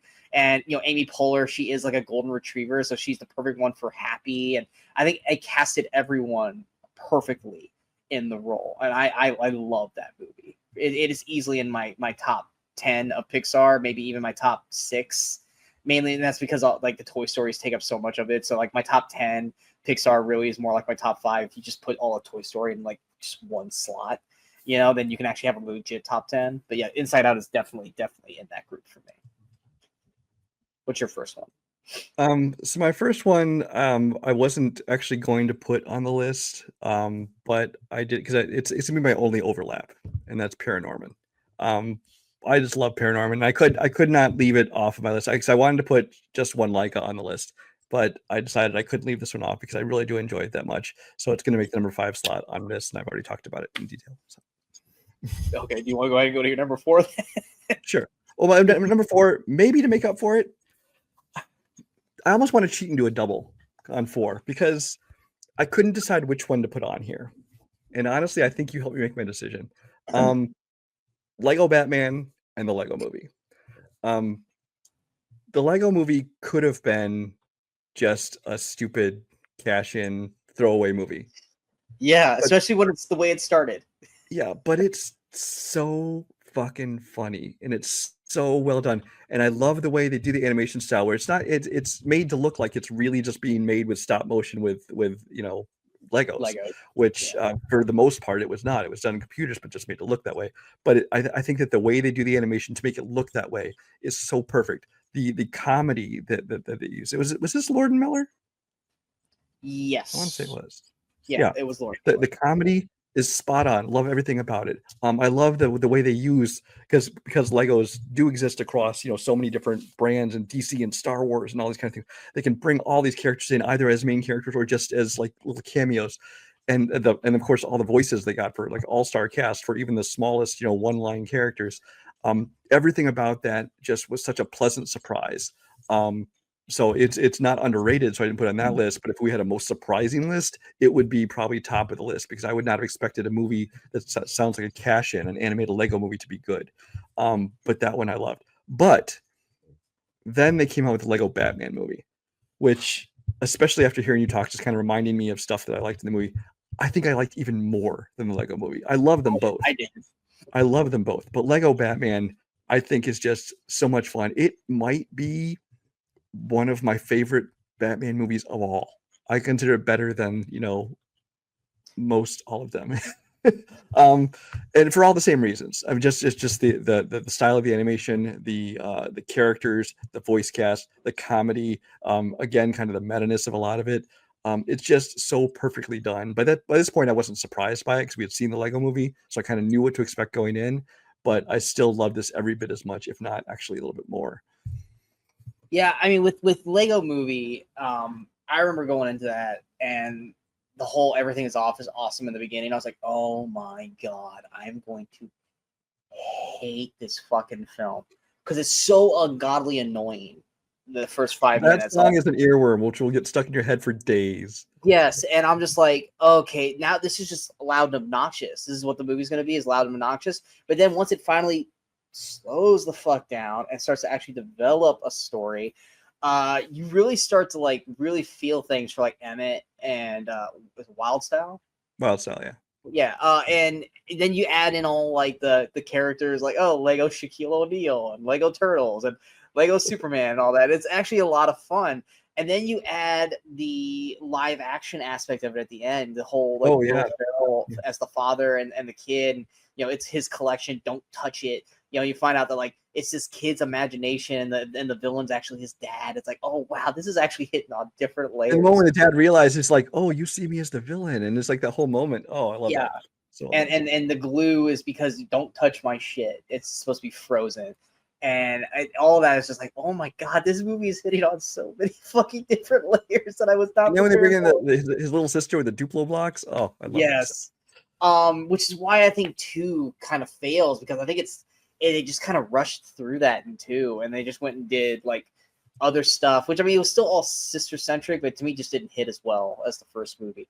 And then, like I said, Lego Batman, I just remember being worried about it, because like Batman was just such like a one like note character in the first movie, which was funny because it's Will Arnett. Will Arnett's just hysterical. But I was just like, okay, are we really just gonna have this be like a whole movie based around that character? And you find out that it's just one of the best Batman stories ever. And I would have never had guessed or suspected Zach Galifianakis as a great Joker until Lego Batman. But yeah, both those movies deserve praise. I think Lego movie was like in my top 10. Or at least my top 20, because clearly I have a lot of movies that I love in the 2010s. But I do give Lego Batman the step up. But Lego movie deserves praise for what it did, because you literally went from, oh my god, this is so fucking annoying, I'm about to walk out, to, okay, this is a really good story, to, holy shit, they're doing this story is amazing. Yeah, Lord and Miller are, I don't know if they're criminally underrated anymore, because they do so much that's so good. But I feel like so many people still don't really give Lord and Miller their due or their respect. But they definitely deserve it. My next one is one that you brought up earlier in your surprises or underrated, and I didn't say anything because I knew I was going to talk about it later, and that's Big Hero 6. Big Hero 6 also is a story where I remember going into it, okay, it's just going to be a random superhero story about this inflatable Baymax character, but it's the story around Baymax with these characters and his his brother, and then his friends, and Morning, and everything there, and it looks awesome. And I love all the characters, even the aunt. She doesn't spend a lot of time on screen, but I really enjoyed her. I wish I would have given her more. She's definitely the Aunt May of everything. I think the whole nanobots looked awesome in animation. It's a very beautifully touching story, and I always enjoy watching it. And I love the post-credit scene for, obviously, I think the same reason everyone loves the post-credit scene, or end credit scene, whichever one you want to call it. But yeah, Big Hero 6 is one of those that, like, I can see where people cannot love it or get annoyed, but I don't understand how you can't love this movie for what it is. And it's such a great film. Yeah, like I said, I talked about things I loved about it, but also I just love the like relationship with his brother, and then of course the guilt he feels, later on when with everything that happened. Yeah. So it's so well done across the board. My next one is, I believe, probably the one you were going to talk about, like Animation's Kubo and the Two Strings. That was gonna be my number one underrated. Kubo is, at least so far, I think, the pinnacle of like animation, and probably the best stop motion animation film ever made. The animation is beautiful, and the things we're able to do with it, whether it be the water or the giant monster, that's attacking them, it's to the fact they can do these things in stop motion animation is astounding. But then also, this is probably the most emotional story of all of them. It's Kubo. Basically, the two strings. Spoiler alert for a 10-year-old movie. Basically represent his two parents, and the family works together kind of to. They still travel with him. They're still part of him. But it's just, in addition to that, it's got the whole found family with him and the monkey and the beetle. It's the most emotional story. It's the most mature story, which is, I think, why this one probably doesn't resonate as well with younger kids. This one seems like it is made for a little bit older audience, at least, maybe preteens to teens at least, and then of course into adults who love this movie. It is also, like Paranorman, directed by Travis Knight, who is the head of Leica Animation. So he also made maybe the only good Transformers movie of the last. I won't say that. No, the return to form with one of the Bumblebee. better ones. There's one after that they made, but he returned it to form after Michael Bay had driven it into the ground with Bumblebee. So it's great directed. It's, like I said, the emotions to it. The look of the film is phenomenal. Even the music that they use in the film is phenomenal for an animated film. It's like all these things that you shouldn't even be paying attention to in animation, but they really do make a big mark here. Yeah, and voice cast as well is great. Yeah. It's got such a great voice cast. Not really a whole lot I can add. You mentioned everything, and I agree with everything you said. It's a gorgeous film, beautiful story, animation style. Like I said, I'm not a big stop motion guy, but this one made me go, damn, okay. So to make me go, for someone who does not like stop motion animation, to go, I'm okay, I'm in. And I was one of those, I just watched, just like, fuck it, let me see what this is, and was just blown away by what it did. Kubo and the Two Strings. I desperately need to go back and watch this. It's been far too long since I've seen this movie. It definitely deserves a rewatch, but it deserves all the praise. I will go to my next one, and I'll just go ahead and pad this as a twofer, even though everyone gives me shit for liking the second aspect of this. I'm not going to end it with them because we ended it with them in the 90s, and that's Toy Story 3 and 4. Yes, I love Toy Story 4, and people need to get off my fucking ass about it. Toy Story 3 was, oh god, how far? It was it almost 10 years separated from the second one? It was a while. It was 11 years. 99 to 2010. I don't think any one of us was prepared for Toy Story 3 to be as amazing as it was. Because we were all older than when the first two came out, and it felt like a cash grab because like Pixar wasn't really hitting, so let's come out with Toy Story again. And it's like, okay, well, let's just see what they're doing. And it ended up being one of the most touching, heartbreaking films.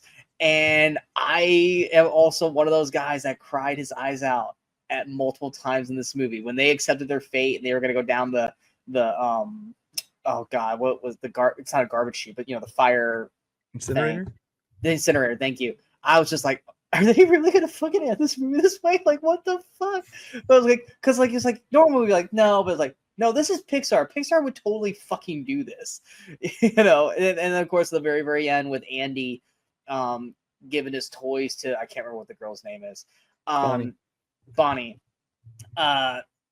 because I've had those toys where I carried them around with me.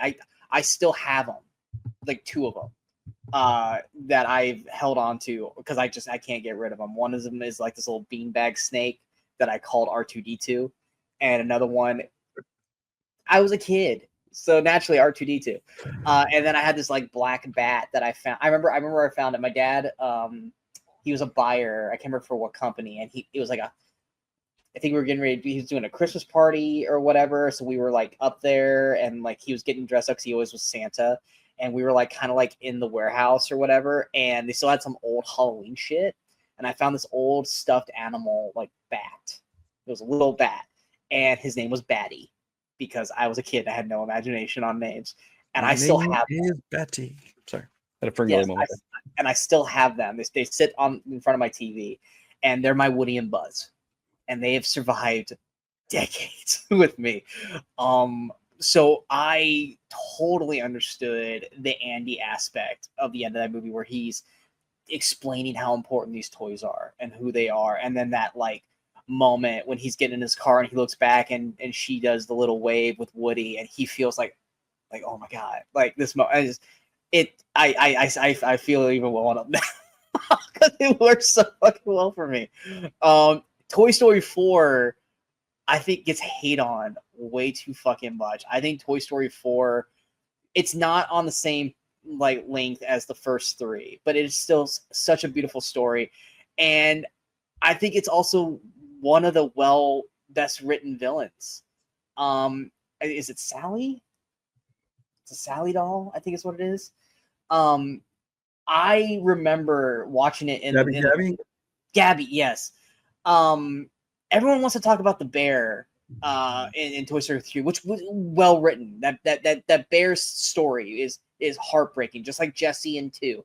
But I remember in the 4th one, I'm watching it in theaters, and it's that moment where the little girl picks up Gabby after she got the battery changed, and she's like, oh, she's gonna figure itself out, and then the girl just drops her back in the bin and walks away. And I literally was like, when that happened, like it got me, like it hooked me, and it had me from the get-go. And I felt so bad for Gabby in that scene. I was like, God damn it, Pixar. I was kind of like, it's okay. And then you hit me. I'm like, damn it, nope, this worked. Woody's arc worked. I almost think it would have been better if they hadn't brought the rest of the toys in, because it's like we're supposed to buy that they were all on a trip, and they somehow barely did. Yeah. Like I get why they need to be there, but I almost wish it just would have been a Woody centric story. Like you could have gotten like Buzz and out there, but the rest of the toys weren't. I didn't think were needed for this.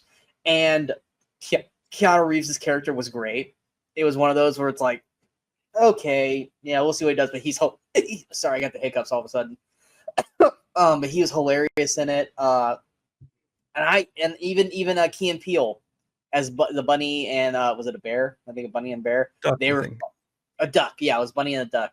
They were hilarious. And I think everyone just wants to just hate on Toy Story 4 just to hate on it. And I think it is such a beautiful story as well. Obviously not on the same pathway as Toy Story 3. But I think they are both. I think every Toy Story film is top tier Pixar. And like I was saying, like it's hard to have a top 5 Pixar because 4 of them are Toy Story. So much like Lord of the Rings, it's like I just have to kind of just make them. They're all one for me. Like if I'm having a Pixar list, Toy Story as a whole is one spot for me, and then you have the rest of Pixar because I love all 4 of them. Yeah, Toy Story 3 is a movie, like you said. I felt like it was a cash grab. I felt like it was, Pixar being like, okay, we had some misses. Let's go back to we know what works, and let's make another Toy Story. And it felt unnecessary. But when I watched the movie, I really, really enjoyed it. Now, I didn't really care that much about the main story with Lotso the bear and that whole kind of the main driving plot of the movie. I didn't care so much about, but especially once you get to the end. That's the emotional scene with the incinerator. And then for me, I also, the moment when like Andy, gives the toys to Bonnie, and that whole scene there, I thought some of that stuff was so well done. And throughout the movie, I did enjoy the whole movie, but especially the stuff at the end is what really got to me and made me actually love Toy Story 3. Toy Story 4, I do feel like was just a cash grab. I do feel like it is by far the weakest of the Toy Stories. Like there's 1, 2, and 3, and then 4 is way down here. It's not a bad movie, but it's nowhere near as good as the rest. I hate Forky, fucking hate him. I do feel like they basically became a Woody story, and like everybody else is kind of afterthoughts barely in the movie, which I thought was actually a bad thing about it. I would like to have seen more of kind of the whole crew, at least a little bit more buzz in that. So I don't love Toy Story 4, but I'll agree with you on Toy Story 3. Yeah, no, I can't defend Forky. I can't defend Forky. Yeah. Forky's Forky. The main reason I don't like it is because of Forky. Yeah. Yeah, Forky's Forky. I can't defend that. My number 2 is How to Train Your Dragon 2. I love this movie. That whole franchise. I love all three of these movies. The 2, I think, might actually be my favorite. I mean, first one is always going to have kind of a special place because it kind of sets up the whole story and sets up the characters and the way that Toothless and Hiccup meet and grow together is great. But 2, I think, takes the whole thing. First of all, the fact they allowed the character to grow up, to mature, to age, which doesn't happen to animated films. They usually just stay the same age forever. They allowed him to age, and everyone else, Astrid and everybody. So it kind of, they're more mature. They're different places in their lives. But for me, what gets it to me is, first of all, the addition of having his mother return, Cate Blanchett, as I forget her name offhand, Valka, his mom. I think that she was perfect casting. I think she and Gerard Butler as Stoic work great together. And I think her relationship with Hiccup, I think that the way he's kind of standoffish, like, hey, you left me. And, so it's kind of this, I don't know, not antagonistic relationship, but he's not just like, oh, yay, mom, I get to see you again. But the relationship and how it grows and how the course of that, I think, is done very well. But the main scene that gets it for me in this movie is the scene where Hiccup is under control of the other dragon and he kills Stoic. Spoiler alert again for a movie that's 11 years old. Not only the fact that he did that, but then Hiccup's reaction to that, and then the moment where Toothless like snaps back into out of control, and he realizes what he's done, and Hiccup's here yelling at him, "Go away!" It's like, oh my god, that was like such an emotional scene for me. I don't know why that scene got to me so much, but it's just, you're not so the only one, dude. And again, it's just seeing these mature scenes or mature themes put into an animated film, where anybody of any age, can appreciate it and enjoy it, and maybe even more so as you're older, as opposed to just little kids. I think for me, this was my favorite of the franchise so far, at least. This was my next one I was going to talk about. There you go. You literally just basically said everything that I was going to say. Okay. The same moments that you were talking about, except for the one thing I would add is when Stoic sees Valka for the first time, and she's like, I know you're gonna be mad. He's just like, you're just as beautiful as I remember. And they have that moment. And it's just like, and that's when you see Hiccup going, okay, if Dad's not mad, then I need to get over this real fast. And then they get to have that one family moment. And yeah, and then once again, the scene that you're talking about with Stoic's death, and Toothless does not know what he did. And he comes back to himself, and he's just like, what the fuck's going on? What happened? What happened? And you find out that he did it, and Hiccup just shuns him away, and like a dog, he doesn't know what he did. He's a dog. I am terrified from when the sequel comes, or the live action sequel comes out, when it's actually live action. That's why you're the first one. They have done such a fucking amazing job with the live action. It's one of my favorite ones of the year. And all I kept thinking about while watching this, going, God damn it, when they do the second one, it's so sad. That is going to be fucking heartbreaking. Like the animation is heartbreaking. I'm terrified of what they're going to do with the live action sequel, because they've done such a great job with the live action first one. That is literally one of my fears, is A, it's going to hit so much fucking harder, or B, it's going to be Lion King, where it's like, oh wow, they fucked it up. They did not hit this way it does. I trust that they are going to, because it's humans, and then you just have Toothless, and they can make Toothless still play it off like he doesn't know what the fuck's going on. So it's gonna be on Mason Thames and Gerard Butler and hopefully Kate Blanchett. Yeah. Hopefully Kate Blanchett coming back and making the scene work. But yeah, that was like as soon as the first one ended, and I was like, man, that was great. I'm like, oh fuck, the second one. What are we gonna do with that scene? I hope they bring Jaimin Hansu back because he was a great villain. I just love his prime. And this whole yell. Everything about part 2 works. It is hands down my favorite of the 3.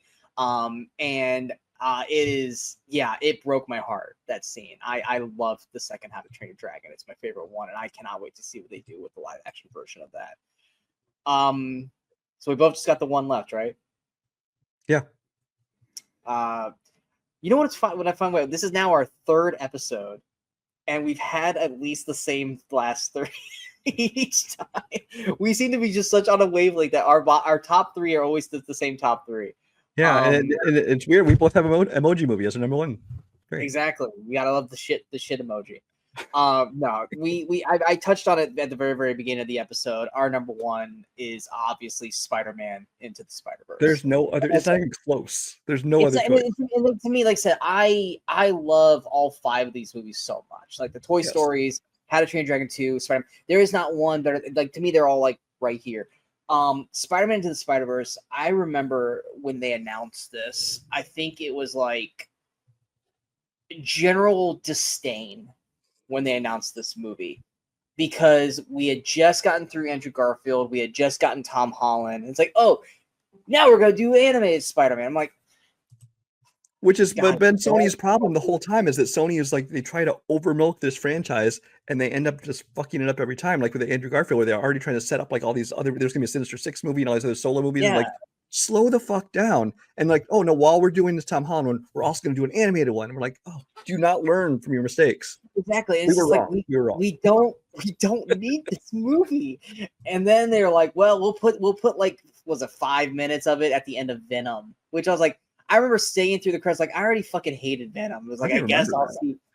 Oh yeah, it was the scene where he's attached to the train, he's being chased by the cops. I never saw that in the theater, no. Yeah, that was at the end credits of Venom. Was stay tuned, and you get to see, instead of a post-credit scene for Venom, it's going to be a 5-minute teaser of Spider-Verse. And I think watching that, I was like, okay, this might be good. This might be enjoyable, because the animation style was weird. And well, that's it. When I first saw the trailer, I'm like, this is different animation. I'm kind of digging the way this movie looks. Because it feels like a comic book. It's drawn like a comic book. Like, this is intriguing. Little did we know, were we going to be watching one of our favorite animated films of all time. Voice work, cast work is impeccable. Peter B. Parker. Not Jake Johnson? Jake Johnson. I always want to say Jake Johnson, but I always think that's the fucking singer. And I'm like, I don't want to say it wrong. I love Jake Johnson. I loved him from, New Girl. If anyone ever watched New Girl, he's the fucking best in that. And I want him. He's another one of those guys that I want to just become huge. I want him to get.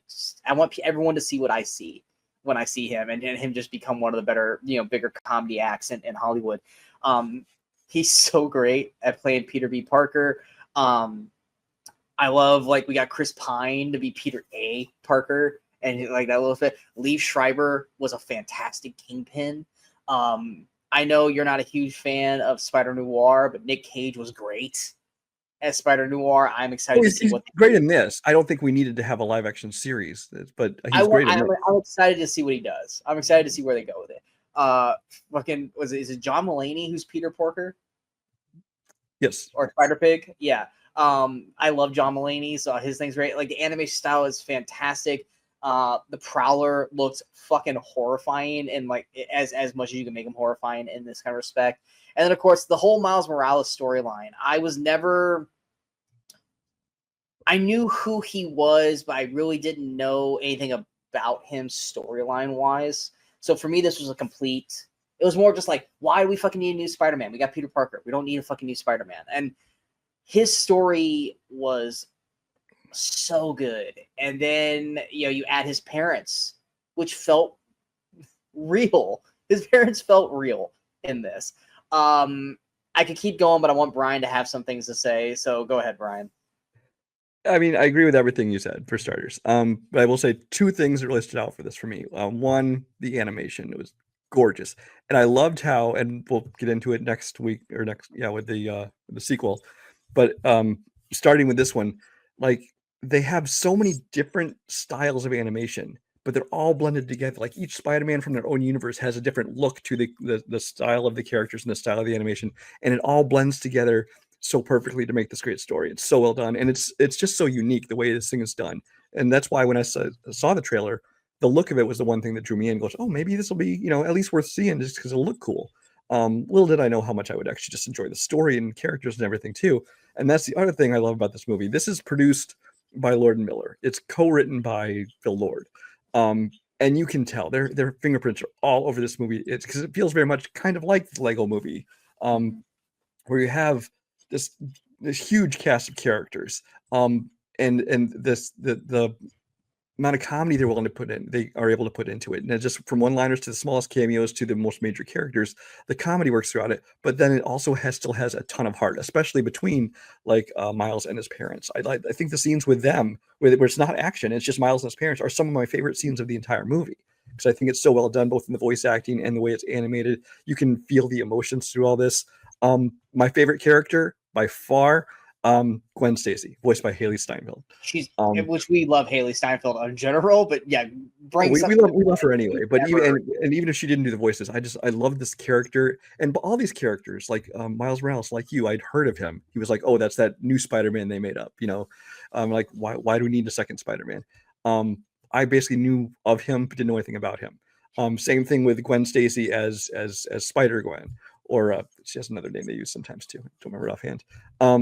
But Spider-Woman. I was aware that existed this version of her as a Spider-Man character existed, but I didn't know anything about it. So this is basically my introduction to like kind of all these characters.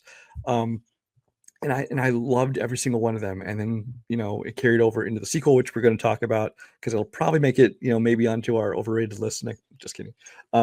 Next week. But yeah, the only thing I don't like about this is the fact that they've taken so long to give us the fucking third one. Other than that, this is basically, and it's going to be longer too because I think we're still another 2 years out. Yeah, but this is a perfect animated film. There's nothing I would change about this movie. I love every frame of it. And one thing before because we almost left it out, the soundtrack. Yeah, soundtrack's amazing. I still have the soundtrack on my workout list. Like What's Up Danger.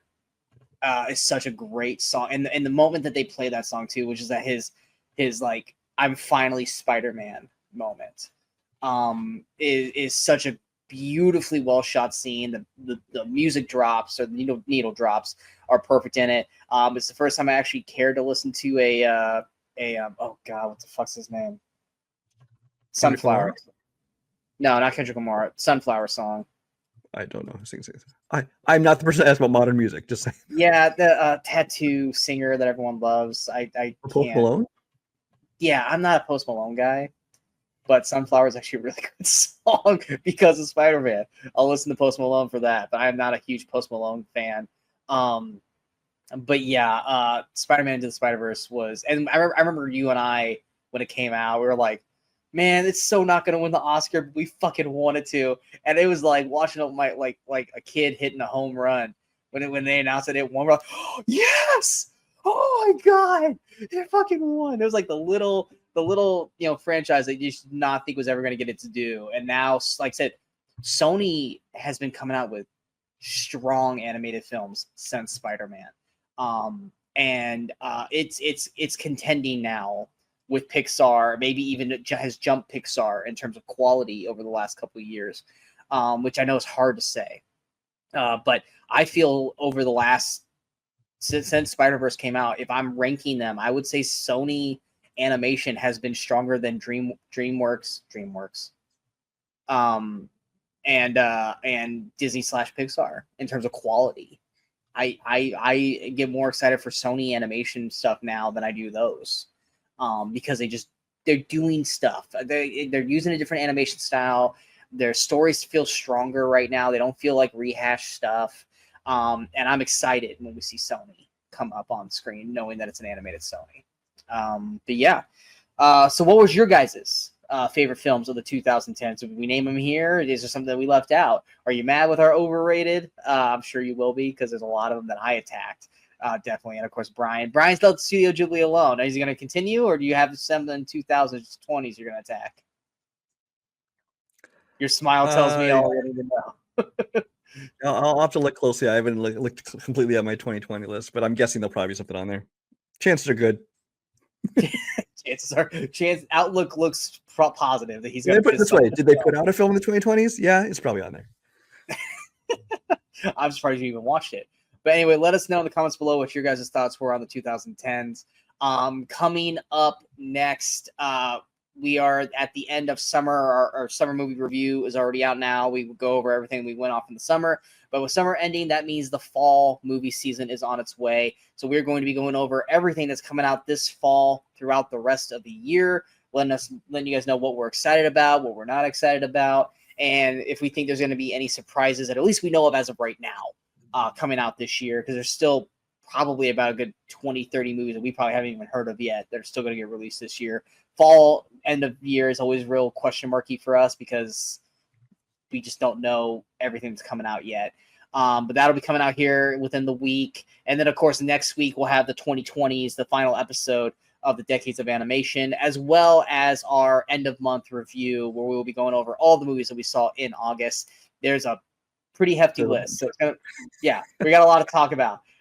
So that's what's coming up. So we hope you guys stick around on this journey through the last episode of Decades of Animation. We are the Movie Crusaders. I'm Sean Wasku. That is Brian Michaels. And until next time, in case we don't see you, go watch some movies and go have some fun.